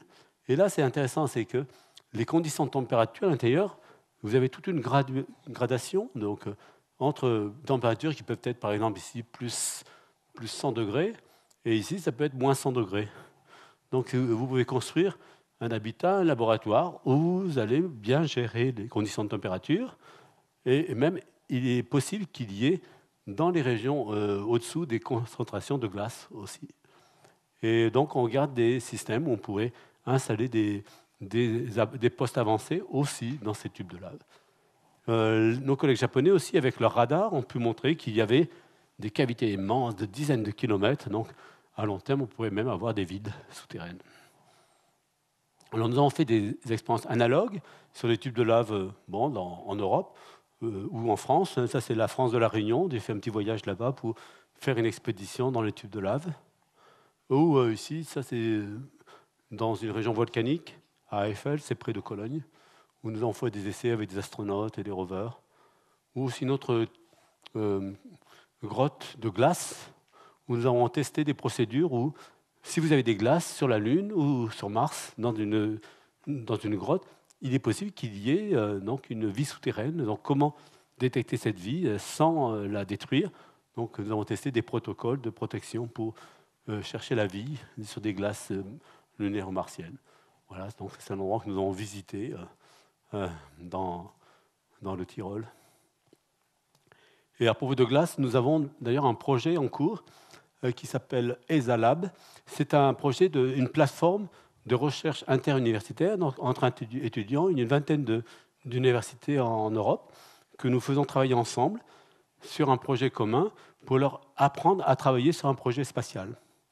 Et le premier sujet pour le projet qu'ils ont choisi est de construire un habitat lunaire dans la glace. Donc, ils ont appelé ce projet Igloo Luna. Et cet igloo lunaire va être construit en juin et il va être placé au-dessous du glacier du Cervin, Zermatt, en Suisse. Et donc voilà, ça va ressembler un peu à ça. Et donc chaque université travaille sur des sous-systèmes, énergie, production d'eau, structure, etc. Et à Amsterdam, mes étudiants travaillent sur la science et les instruments. Et donc, vous entendez parler de cela. Et c'est un projet très intéressant où vraiment tous les étudiants apprennent à travailler ensemble et ont chacun un projet concret.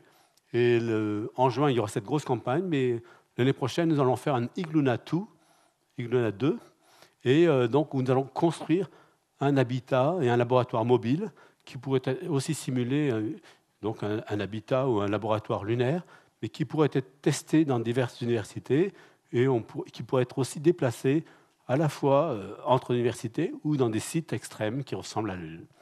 Et là, ça pourrait être intéressant pour certaines universités de Toulouse de contribuer à ce projet.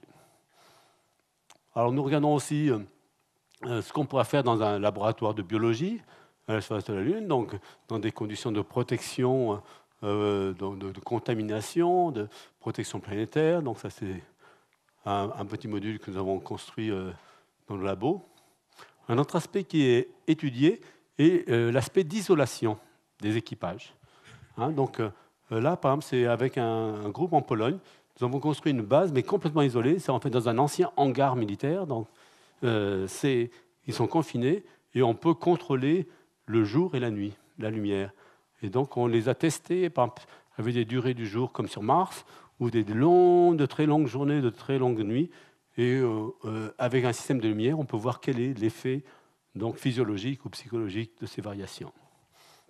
Donc, nous avons une campagne là-dessus. Nous avons d'ailleurs amené notre lander lunaire. Donc, nous l'avons installé là-bas, nous l'avons contrôlé à distance. Vous voyez, là, c'est la Lune, c'est gris. Puis nous avons même fait un test en le mettant sur Mars. Alors, c'est tout à côté, là, c'est plutôt Mars, ici. Donc, et donc, avec des étudiants de super-héros, nous avons aussi travaillé sur un moyen de piloter à distance tous les instruments de cet alunisseur. Et voilà, donc c'était un diagramme d'ingénieur. Voilà. Mais des équipages ont été choisis. Donc, nous avons eu 7 équipages de 6 personnes, chacun sur des thèmes divers. Alors, ça, c'est des jeunes. Ils vivaient, donc, c'est leur module d'habitation. Et bon, ils étaient contents. Ils ont passé 2 semaines sur la Lune. Ils sont revenus vivants. On les a bien nourris, puisqu'on a fait pousser aussi de la nourriture donc hydroponique sur place, mélangée avec un petit peu de poudre quand même un peu plus nutritionnelle. Vous savez, ce qui est très bon à manger et qui a beaucoup de goût, c'est de la crème d'insectes. Vous prenez des insectes, des cafards. Des cafards, par exemple, ils ont donc ces astronautes on a fait une petite culture de cafards, mais dans des conditions très propres, hein. Donc là, si c'est propre, et vous prenez ces cafards, après vous en faites de la poudre, vous le mélangez au gâteau ou aux pâtes. C'est une très bonne valeur nutritionnelle, et c'était très bien toléré par les astronautes. Et donc, si vous êtes intéressé, après la conférence, on pourra faire une petite dégustation de gâteau de cafard. On mettra un peu dans le cassoulet. Donc, nous avons fait d'ailleurs des expériences où nous avons fait pousser des plantes à partir du sol lunaire. Hein, donc, ça, c'est un sol analogue lunaire. C'est en fait des basaltes volcaniques que l'on a mis en poudre, très pauvres. Mais on a trouvé qu'il y a certaines plantes qui peuvent bien pousser dans ces sols lunaires. Et aussi avec des microbiologistes, on a trouvé des recettes où on injecte dans ces plantes certains microbes qui arrivent à sucer les minéraux des roches et qui peuvent nourrir ces premières plantes. Donc là, il y a des choses assez rusées à faire au niveau biotechnologie. Et nous avons donc découvert, on a pu faire pousser des fleurs comme première génération de plantes et tester aussi quelles sont les plantes qui peuvent bien se développer. Alors ça, on pourrait le faire très tôt, même dans une phase avec des robots. Par exemple, sur votre expérience, est-ce qu'il y a des botanistes ici dans la salle? Ou des jardiniers? Ou est-ce que vous avez un petit jardin? Voilà, vous pourriez faire un petit jardin, hein, et puis on pourrait faire une expérience à mettre ça sur la Lune, voir si votre plante préférée peut survivre à la surface de la Lune. Ça, on regarde de faire un petit écosystème sur ce thème. Et on peut avoir un petit robot, un jardinier robotique qui, de temps en temps, va arroser la plante et va la regarder pousser. Alors, avec notre programme Round Mars aussi, nous avons donc développement d'expériences, d'instruments, mais aussi on va aller sur le terrain, comme si nous étions sur la Lune. Et donc là, par exemple, nous avons organisé des campagnes en Islande. Donc en Islande, il y a aussi des grottes où on peut apprendre à explorer, mais aussi on va déployer une sorte d'habitat laboratoire souterrain. Et bon, il y a des glaciers à proximité, donc nous avons fait une petite expédition l'an dernier, nous allons y retourner cet été. Mais de façon encore plus dédiée, nous avons construit un habitat, une base lunaire et martienne à Hawaï, qui peut accueillir jusqu'à 7 à 10 personnes, mais bon, 6-7 personnes de façon continue, et qui est complètement isolée, qui a sa propre énergie, qui a aussi ses propres sources d'ingrédients, et à proximité de lave, de tubes. Et bon, j'ai fait donc une expédition sur la Lune. En mai dernier, nous étions là-bas, donc vous voyez, 6 astronautes, on a emmené des drones, nous avons analysé des échantillons. Alors, voilà, certains échantillons qui avaient été collectés, l'apparence de la base, et puis donc, on sort avec des combinaisons. Alors, ce n'est pas des combinaisons très encombrantes, puisque nous pensons que d'ici 10 ans, la technologie des combinaisons va être beaucoup plus flexible, et donc il y aura, bon, ça sera quand même plus confortable de faire des sorties extravéhiculaires. Ici, vous voyez des coulées de lave, et puis là, un tube de lave tel que nous l'avons exploré. Alors, nous sommes retournés cette année, en février, et nous avons fait une campagne où il y avait 6 jeunes professionnels que l'on a enfermés sur la Lune, avec leur accord, pendant 2 semaines. Moi, comme j'avais eu déjà l'expérience, je me suis retranché dans la salle de contrôle qui était à mi-altitude, à mi-chemin entre les volcans et la plage. Et donc, de temps en temps, je leur donnais des instructions et je contrôlais les opérations comme si depuis la Terre. Et eux étaient sur la Lune. Donc, nous les avons entraînés à utiliser les instruments, le costume d'astronaute, le système de communication, à cuisiner avec la poudre. Bon, c'est des poudres diverses, hein, puisqu'évidemment, on ne veut pas gaspiller l'eau, donc on emmène seulement des poudres. Et après, on les prépare. Donc là, ils partent, hein, plein d'espoir vers la Lune. Et là, ils arrivent, premier jour. Bon, ils s'entraînent, ils font des briefings, ils parlent de leur projet. Puis on avait un cuisinier à bord, donc, qui avec cette poudre, a fait des plats superbes. Et voilà à quoi ressemble cette base. Donc ça, c'est pris. Ça, c'est sur la Lune, hein, vous voyez. Hein, c'est des laves comme sur la Lune.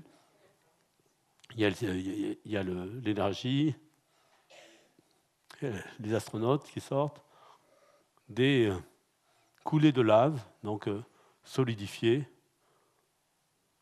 Et donc voilà, la sortie des astronautes. Et là, comme je l'ai contrôlé, j'étais Big Brother, je regardais ce qu'ils faisaient pour vérifier qu'il n'y avait pas de risque de sécurité. Et ils ont découvert des entrées de tubes de lave. Là, j'avais 2 géologues, 2 étudiants d'Amsterdam qui ont fait leur projet de master. Donc, ont prélevé des échantillons de surface, ou aussi des échantillons à l'intérieur. Et nous avons même simulé la visite de la base lunaire par des cosmonautes de la Station spatiale internationale, avec un cosmonaute réel. Ça, c'est Igor Artemiev, donc, qui a volé sur la Station spatiale internationale. Et donc, il est venu, et donc, on leur fait une petite visite, frappé à la porte, dit voilà, Igor vient de la Station spatiale internationale. Alors, avec Hank Rogers, c'est le fondateur de Tetris. Vous connaissez le jeu Tetris? C'est lui qui possède Tetris. Et donc, il a fait des millions en achetant Tetris, et il investit ces millions pour faire de cette base d'exploration et du développement durable. Et son grand copain est l'inventeur de Tetris.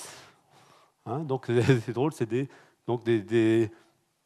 esprits très innovants, mais qui sont intéressés par l'exploration. Voilà, donc vous voyez, de fait, vous pouvez vous-même contribuer à la préparation de ces villages robotiques sur le continent lunaire et même de ces bases habitées. Donc il y a des développements d'annuisseurs, de rovers, des instruments, on fait des essais. Alors ces essais, on peut les faire dans des laboratoires, mais on peut les faire aussi dans des sites extrêmes sur la Terre, mais aussi pour tester ces facilités humaines. Donc ça, c'est l'essentiel de mon message aujourd'hui. Alors peut-être si on a un peu de temps, 5 minutes, je pourrais aussi vous présenter certaines activités qu'on a dans le thème des arts et de l'espace. Est-ce que ça vous intéresse ou... Ouais. Donc c'est juste dans la foulée, parce que c'est bien aussi de s'ouvrir. Donc dans le village lunaire, on va s'ouvrir à tous. Hein, donc ça d'ailleurs, ça illustre comment on va construire certains de ces habitats en utilisant des robots et de l'impression 3D. Mais nous essayons d'organiser des événements publics pour engager tout le monde. Donc par exemple, là aujourd'hui, je dois vraiment vous complémenter sur votre présence à tous. Donc Toulouse est vraiment fait partie maintenant de la communauté des villages lunaires. Mais nous avons eu par exemple un événement avec l'industrie, ça c'était à Munich. Nous avons même des activités avec les Nations Unies. Nous parlons à tous les pays de notre projet de village lunaire, parce qu'il est important aussi de faire un lien entre l'exploration et les objectifs de développement durable. Impliquer aussi les pays en voie de développement pour avoir les bénéfices de notre exploration.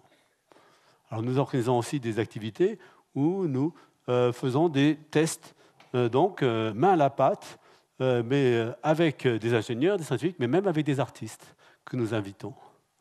Et parfois, nous emmenons notre annuisseur, là, vous voyez, notre lander lunaire, nous l'avons mis au milieu de La Haye, donc juste en face du town hall, de l'hôtel de ville, de l'hôtel de ville de La Haye. Hop, nous l'avons fait l'unir dans un festival d'art électronique, et mes astronautes sont venus donc avec leur lander et des télescopes. Nous avons mis des télescopes sur la place publique, nous avons regardé la Lune. Nous avons même développé un concept, le télescope lunaire sociologique. Vous prenez un petit télescope et vous l'emmenez avec vous tout le temps. Ayez tout le temps un télescope dans votre voiture, un petit télescope. Vous allez dans un événement, un concert. Oh, il y a une grande queue. Vous sortez votre télescope et vous pointez la Lune. Et les gens disent « Oh, qu'est-ce que vous faites ?» Et on regarde la Lune. Vous allez à une soirée en discothèque. Vous mettez votre télescope devant la discothèque. Grosse queue d'attente, regardez la Lune. Et puis vous le laissez là-bas près de la discothèque. Parce que parfois les gens vont dans la discothèque, il y a beaucoup de bruit. Qui aime aller à la discothèque ici? C'est bien la discothèque mais c'est bien d'en sortir aussi, parce qu'il y a vraiment beaucoup de bruit.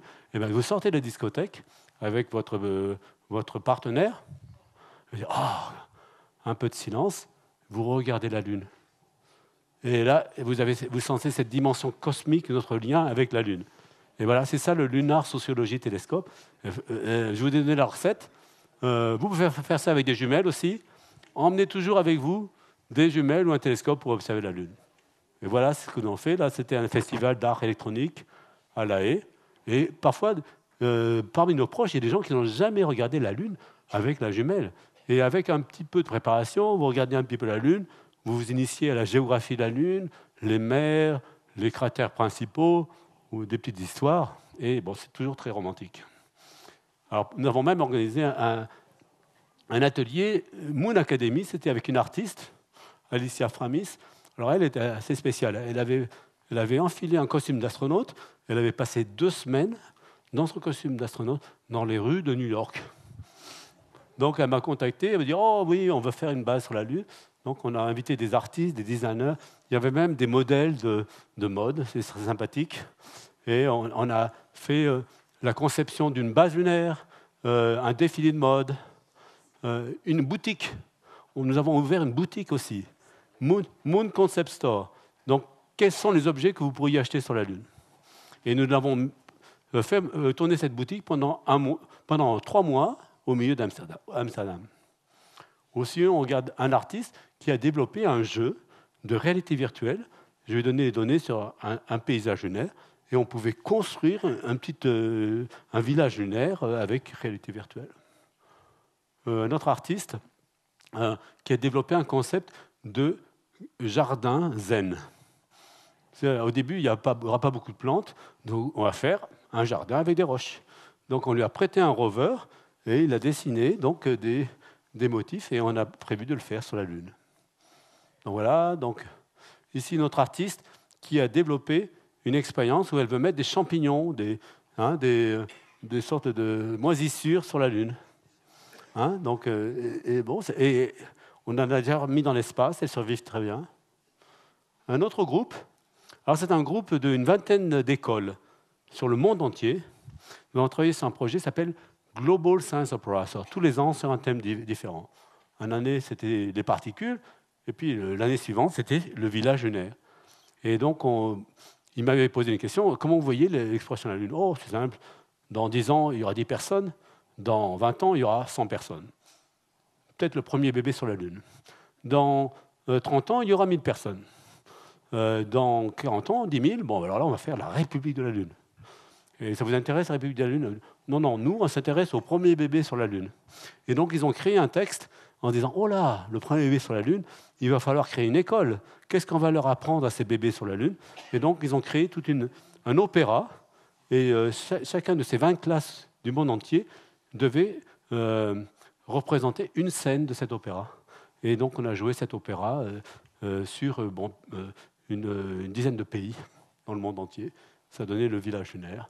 Voilà les personnages de l'opéra. Il y avait Luc, Sophie, qui étaient nés sur la Lune. L'opéra, c'était la gravité. Il y avait un petit robot. On invite aussi des artistes. Donc, chaque fois, on fait des sessions avec des ingénieurs. On invite des artistes qui font de la musique sur la Lune.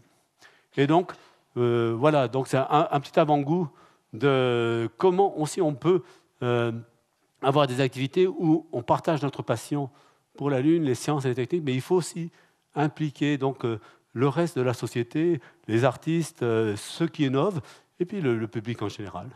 Et là, donc, vous pouvez voir pour l'année qui vient, il y a un certain nombre de programmes en cours. Et merci d'avoir contribué donc, à notre calendrier pour célébrer cette belle année 2019 qui était l'année de la Lune. Et la prochaine décade aussi, nous allons faire beaucoup sur la Lune. Merci pour votre attention.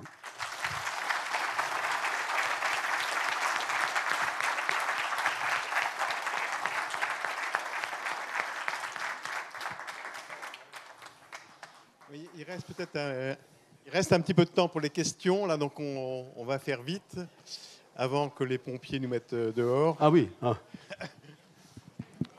marche. Jean Broquet, Académie de l'air et de l'espace. C'est moi qui parle. Oui. Merci pour cette présentation qui fait rêver. On a tous envie de participer à ça.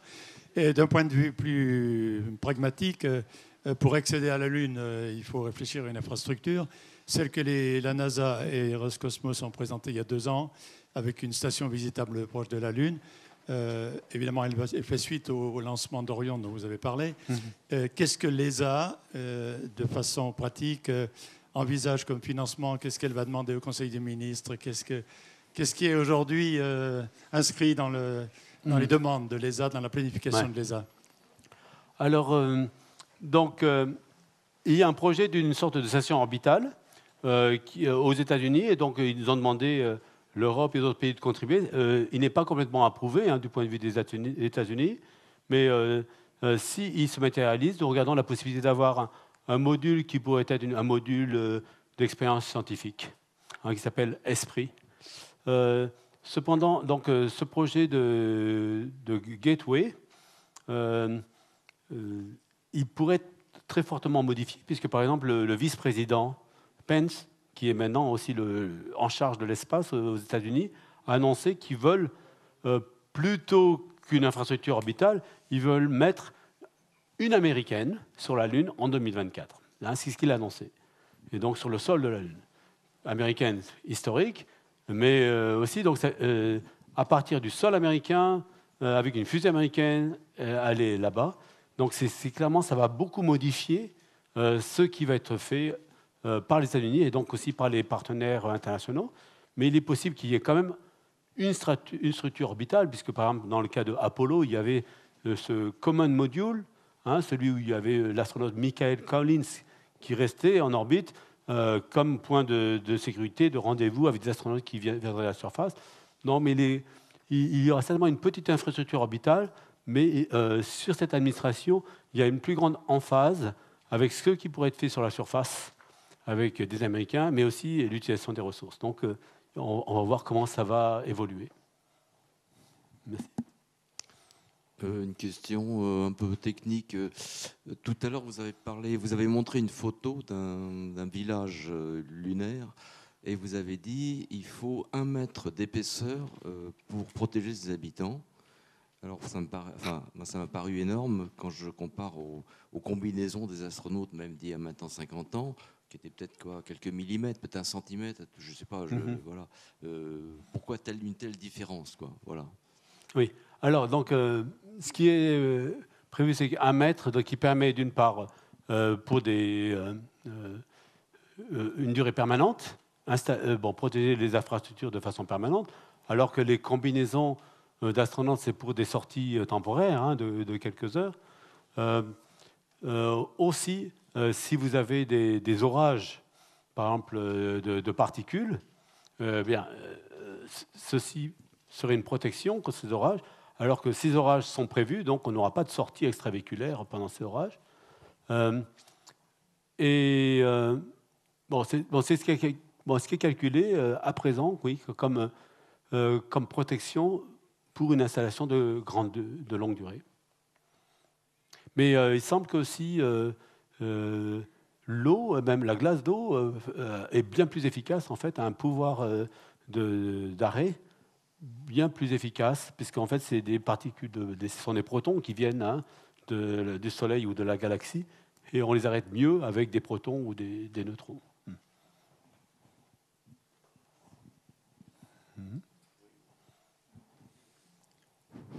Bonsoir, merci pour cet exposé passionnant. Moi, j'avais une question. Vous avez parlé de construction de bases, d'infrastructures. Vous savez s'il y a des gros industriels qui s'intéressent à ces choses-là, comme par exemple Vinci, Bouygues, General Electric pour mettre des turbines, pour produire de l'électricité ou de la puissance? Est-ce qu'il y a des programmes chez ces gros industriels? Alors c'est une très bonne question. Et en fait, c'est aussi l'approche que nous voulons prendre. C'est qu'il y a des experts industriels de l'espace, mais si vous êtes à la surface de la Lune, il va falloir aussi parler aux experts de la construction civile sur Terre. Et donc, par exemple, nous avons eu des discussions avec Vinci, justement, Bouygues et autres, pour essayer de les intéresser. Évidemment, ils font les choses à très grande échelle sur Terre, donc ils doivent aussi trouver des moyens de développer des outils robotiques, par exemple, à plus courte échelle, en particulier si on doit lancer ces engins depuis la Terre. Mais bon, ils s'intéressent à ceci. Au Japon, par exemple, Mitsubishi avait été très intéressé à faire des études donc de construction civile, d'ingénierie. Et on l'avait demandé, mais pourquoi est-ce que vous vous intéressez à ces applications qui sont à très long terme? Et leur réponse était, bon, nous travaillons sur l'échelle de plusieurs générations. Et donc peut-être qu'il serait temps aussi qu'en Europe, nous pensions à trouver des solutions à l'échelle de plusieurs générations et pour le bénéfice des prochaines générations.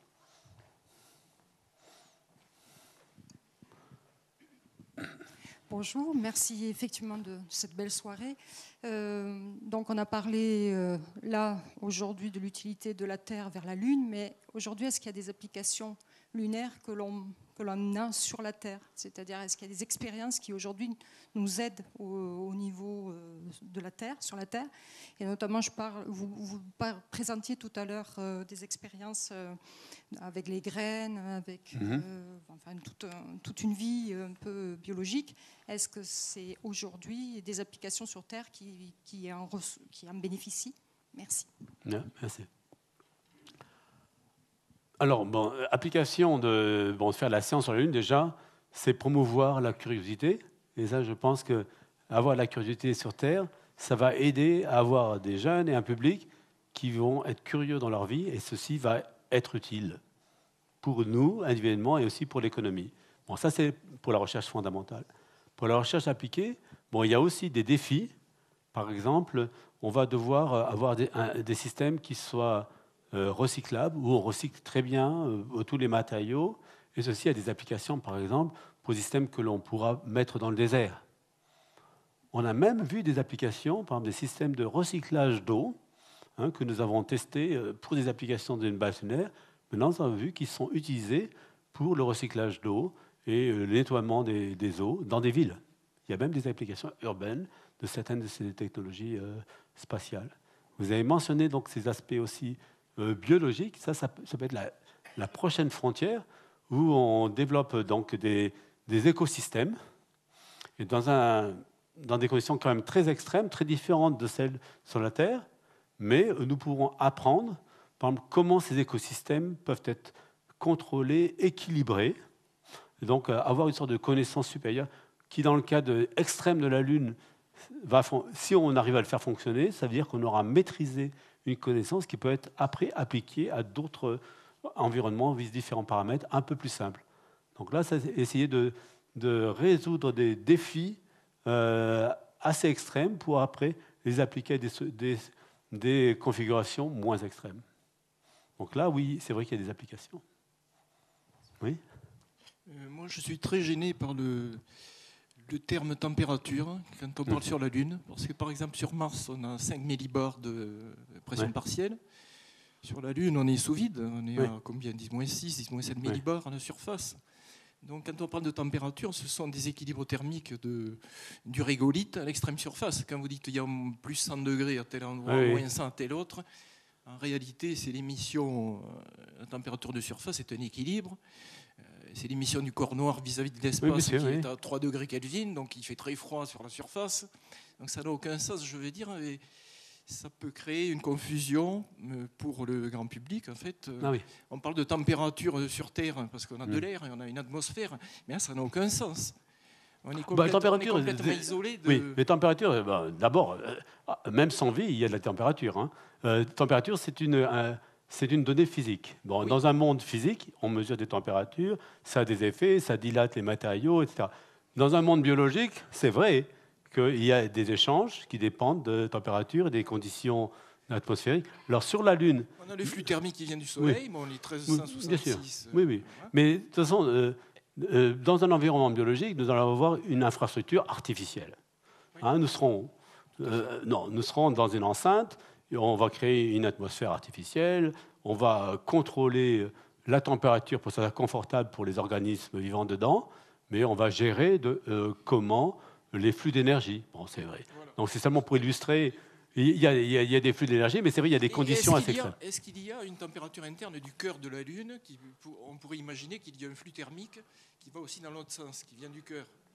Oui, mais ça, c'est très infime. C'est très infime, mais c'est très intéressant pour les géophysiciens. Ce n'est qu'un équilibre. Oui, mais bon, ça, c'est un problème de géophysicien, mais ça ne va pas tellement affecter la façon dont on résout le problème de rendre confortable, par exemple, un habitat lunaire. Mhm. Mhm. Est-ce possible de pressuriser une coulée de lave lunaire? De pressuriser, c'est-à-dire de pas avoir Est-ce que la roche est assez solide pour, si jamais on met une atmosphère standard à l'intérieur, que ce soit hermétique et de faire un environnement vraiment sans mur? Pour l'instant, on a vraiment pensé il va falloir apporter quand même des cloisons étanches. Oui, pour l'instant, mais bon, c'est vrai, des structures très souterraines.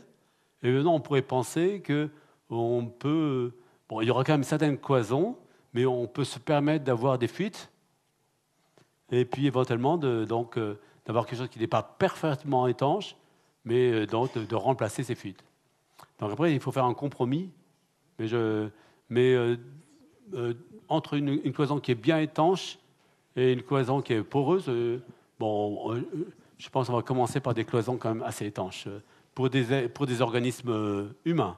Après, on peut commencer avec des cloisons qui ne soient pas parfaites si on a des organismes robotiques ou des organismes qui peuvent tolérer, par exemple, des très basses pressions.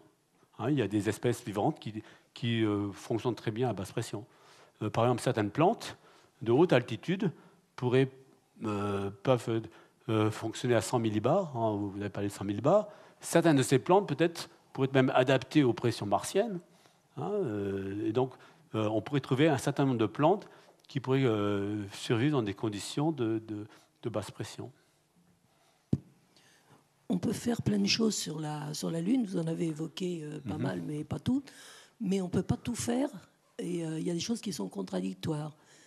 Qu'est-ce que vous imaginez comme gouvernance et comme roadmap pour arriver à résoudre les conflits éventuels d'utilisation de la glace, d'utilisation des zones polaires éclairées, enfin de poussière, de tout ce qu'on voudra? Oui, alors pour l'instant, il y a un traité, le traité du droit spatial.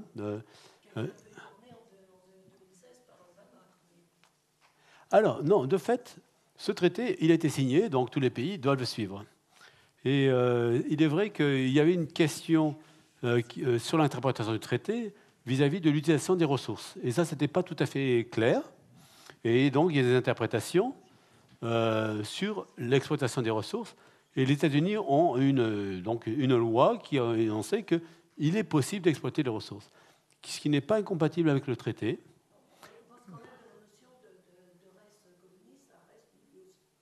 De reste Oui, mais les États-Unis respectent encore le traité en disant qu'ils n'ont pas la propriété, mais on a le droit d'utiliser les ressources de la même façon que, par exemple, dans les océans. On ne procède pas les océans, mais je peux aller pêcher dans les océans. Donc le fait d'avoir cette résolution aux États-Unis aide les entreprises à se dire oui, ça vaut la peine d'investir. Mais ils ont quand même reconfirmé qu'ils sont signataires du traité, donc il faut contrôler. Et il y a certains éléments de traité qui sont vraiment très importants. C'est cette clause de ne pas avoir d'armes de destruction massive sur la Lune, cette clause qu'il n'y a pas de militarisation de la Lune. Et donc, pour moi, je suis très fidèle à ce traité parce que je ne voudrais pas qu'on ouvre ce traité comme une boîte de Pandore et qu'on perde justement cet élément de stabilité. Et cet élément de dire il n'y a pas de propriété, ça aide aussi à éviter les conflits de territoire, de propriété. Donc je pense que pour le moment, ce traité fait du très bon travail, ce traité. Après, il va falloir trouver des solutions pratiques pour dire, voilà, comment exploiter les ressources. Et là, ça dépend un petit peu de la pratique. Et si, par exemple, les gouvernements laissent les industriels, enfin, pas les industriels, mais les commerciaux, faire le travail tout seuls, là, il y a des risques. C'est pour ça que nous prenons qu'il faut que les gouvernements investissent un petit peu, voilà, 20%, on dit 20-30%, comme ça on donne le bon exemple, on dit on aide à déployer les infrastructures, et on a le droit de dire on va nommer un shérif qui va contrôler que les choses soient faites pour le bien de la communauté, et que ça ne soit pas une jungle donc, de capitalistes, voilà, on va dire. Et donc, il faut garder une partie du gouvernement, de cette gouvernance, dans ces prochaines décades. Après, comme je l'ai dit, dans 40 ans, quand il y aura 10 000 personnes sur la Lune et qui ne voudront pas payer toutes leurs taxes vers la planète Terre, ils vont dire désolé, on déclare notre indépendance et puis nous allons établir notre propre gouvernance.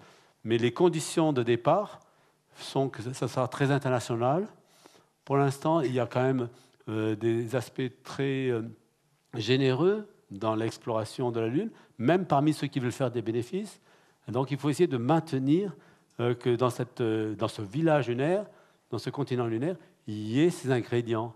Donc connaissance pour tous, possibilité pour les jeunes de tous les pays de contribuer, avoir des bénéfices qui peuvent être réinvestis en partie dans la recherche. Voilà, il faut essayer de bien le contrôler, de ne pas tout laisser tomber, le contrôle donc, de cet équilibre. C'est ma vision. Justement, par rapport à cette histoire d'indépendance, si on se projette vraiment loin, j'avais une question assez basique sur la possibilité, une fois qu'il y a installation sur la Lune, de vivre entre guillemets en autarcie. Quelles ressources on a en énergie? Je suppose le solaire, ça devrait suffire. En eau, vous avez dit qu'il y a des glaces, mais est-ce qu'il y a possibilité de renouveler les ressources d'eau ou est-ce qu'on va se retrouver avec des ressources limitées? Et pareil, pour faire pousser des plantes, il va falloir un apport en carbone. Qu'est-ce qu'il y a sur place sur la Lune? Et qu'est-ce qu'il va falloir faire venir de la Terre? Est-ce qu'un jour, à terme, la Lune pourrait se passer de la Terre? Alors, on peut avoir un scénario où, par exemple, la Lune pourrait se passer de la Terre. Par exemple, supposons que la Terre ne fonctionne plus, il va falloir trouver une solution où on va se passer de la Terre pendant quelques décades pour maintenir en vie une biosphère et pour revenir. Mais je pense que de façon plus naturelle, il y aura un système interconnecté, comme il y a un commerce global entre tous nos continents sur Terre. La Lune sera de même. Et quand on parle de développement durable sur la Lune, dans une première étape, ça sera un développement durable où on va engendrer assez de bénéfices pour être capable d'importer certains biens nécessaires qui viennent de la Terre. Alors, et ces bénéfices, ça peut être des bénéfices de connaissances, des revenus, de propriété intellectuelle et autres, et même matériels. Par exemple, on a 1 milliard de tonnes d'eau sur la Lune. Disons, on peut, si on utilise 1 millième de cette ressource, parce qu'il faut le garder pour les générations futures, on pourrait, par exemple, construire des fusées qui peuvent prolonger la durée de vie des satellites d'application autour de la Terre. Et donc, ça peut être un marché de 1 000 milliards d'euros. Et ça peut être quelque chose qui, pendant quelques dizaines d'années, peut donner un rôle économique très important à la Lune pendant une certaine période. Après, on a aussi de l'hélium-3 sur la Lune, donc qui est un isotope de l'hélium qui permettra de faire de la fusion nucléaire propre, sans déchets radioactifs. Et avec 10 tonnes d'hélium-3 que l'on collecte seulement sur la Lune, on a assez d'énergie pour fournir à l'Europe pour 1 an. Donc on va avoir une énergie... Non, c'est pour ça que je dis à long terme. Là, je parle de 50 ans. Là, ça serait bien de déjà faire la fusion. D'accord, donc moi, je suis raisonnable. Dans 50 ans, on regardera. Mais pour l'instant, vraiment, les ressources, l'or de la Lune, c'est les volatiles, l'or, c'est l'eau. Il y a des métaux rares et autres. Mais aussi, c'est la connaissance. Moi, je dis surtout la connaissance. C'est comment on inspire à des jeunes et du public justement cet intérêt pour la connaissance et pour les technologies. Et ça va avoir des effets bénéfiques pour tous. Mais c'est vrai, l'eau, le marché de l'eau, ça va être très important. Bon, peut-être une toute dernière question, parce que malheureusement, après, il va falloir arrêter. Toute dernière. Une autre question, vous avez parlé de la coopération entre humains et robots, ce qui était très intéressant. Il y a des gens qui disent... On n'a pas besoin d'envoyer des humains dans l'espace. Les robots font les choses très bien. Ça coûterait plus cher de construire des systèmes pour supporter les humains et tout ça.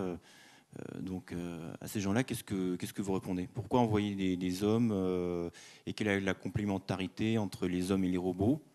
Est-ce que les robots pourraient faire tout le job ou on a absolument besoin des hommes? Qu'est-ce qu'on répond à ces gens-là? On peut avoir un village. Bon, nous allons avoir un village robotique et nous allons l'explorer au mieux. Et ce village robotique, il y a beaucoup d'humains derrière, hein, parce qu'il y a plein d'humains sur Terre qui vont piloter, etc. Donc, pour moi, le village lunaire, ça commence déjà avec ces robots, avec plein d'humains qui poussent les limites. Après, il y a de façon naturelle, il va y avoir des humains qui vont aller sur la Lune, donc il va falloir les utiliser au mieux, hein, pas seulement pour faire de la propagande, mais pour faire des choses utiles. Et maintenant, il y a des modes où nous allons pouvoir utiliser les humains, justement pour ce qu'ils ont de très spécifique, pour leur intelligence dans des conditions d'imprévu. Ce sont de très bons réparateurs de machines en difficulté, aussi les humains, donc c'est bien d'en avoir quelques-uns qui vont fixer les robots, mais on ne va pas envoyer des humains pour faire des tâches robotiques. Là, c'est clair. Les humains aussi sont des bons explorateurs. Mais on va trouver un nouveau mode où on aura des humains avec tout son troupeau de robots autour, sont le berger des temps modernes, et donc ils vont aussi bien explorer les ressources et utiliser la Lune. Et après, à long terme, ça sera un continent où, si nous sommes capables de le rendre habitable, on ne se posera pas la question, puisque ça sera une destination courante, ça sera notre 8e continent.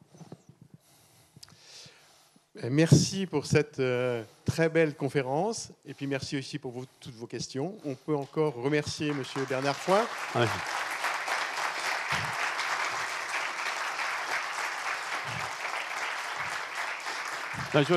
Je remercie vraiment les organisateurs. Je remercie aussi la communauté de Toulouse, hein, donc, qui doit vraiment être reconnue, hein, comme des fondateurs de notre village lunaire. Et moi, j'ai une dernière question. Qui soutient notre vision de village lunaire? Levez la main et je vais, voilà, je vais prendre une photo de vous. Voilà, même un petit selfie. Voilà, et je vais envoyer ça. Voilà, bravo, vers la Lune. Merci. Donc nous allons poster ça sur notre site ESA. J'espère qu'on aura quelques élèves de super-héros qui, dans 10 ans, nous raconteront leur voyage sur la Lune. Okay. Voilà. Et de toute façon, on pourra rappeler M. Bernard Foin pour nous faire une nouvelle conférence dans quelques années. Et merci façon, encore. Aussi, quand vous avez l'occasion de passer par les Pays-Bas, hein, donc en groupe, n'hésitez pas donc, à organiser, donc, à nous contacter. On peut vous montrer notre facilité où nous nous préparons pour le village lunaire. Merci. Il me reste aussi à vous annoncer donc, la prochaine conférence qui aura lieu donc, mardi 28 mai, toujours à 18h, toujours ici. Et ça sera donc cette fois-ci sur le renouveau du transport supersonique, ce qui est normal vu les 50 ans du premier vol de Concorde. Et cette conférence sera présentée par M. Gérard Théron. Donc, à dans un mois, le mardi 28 mai.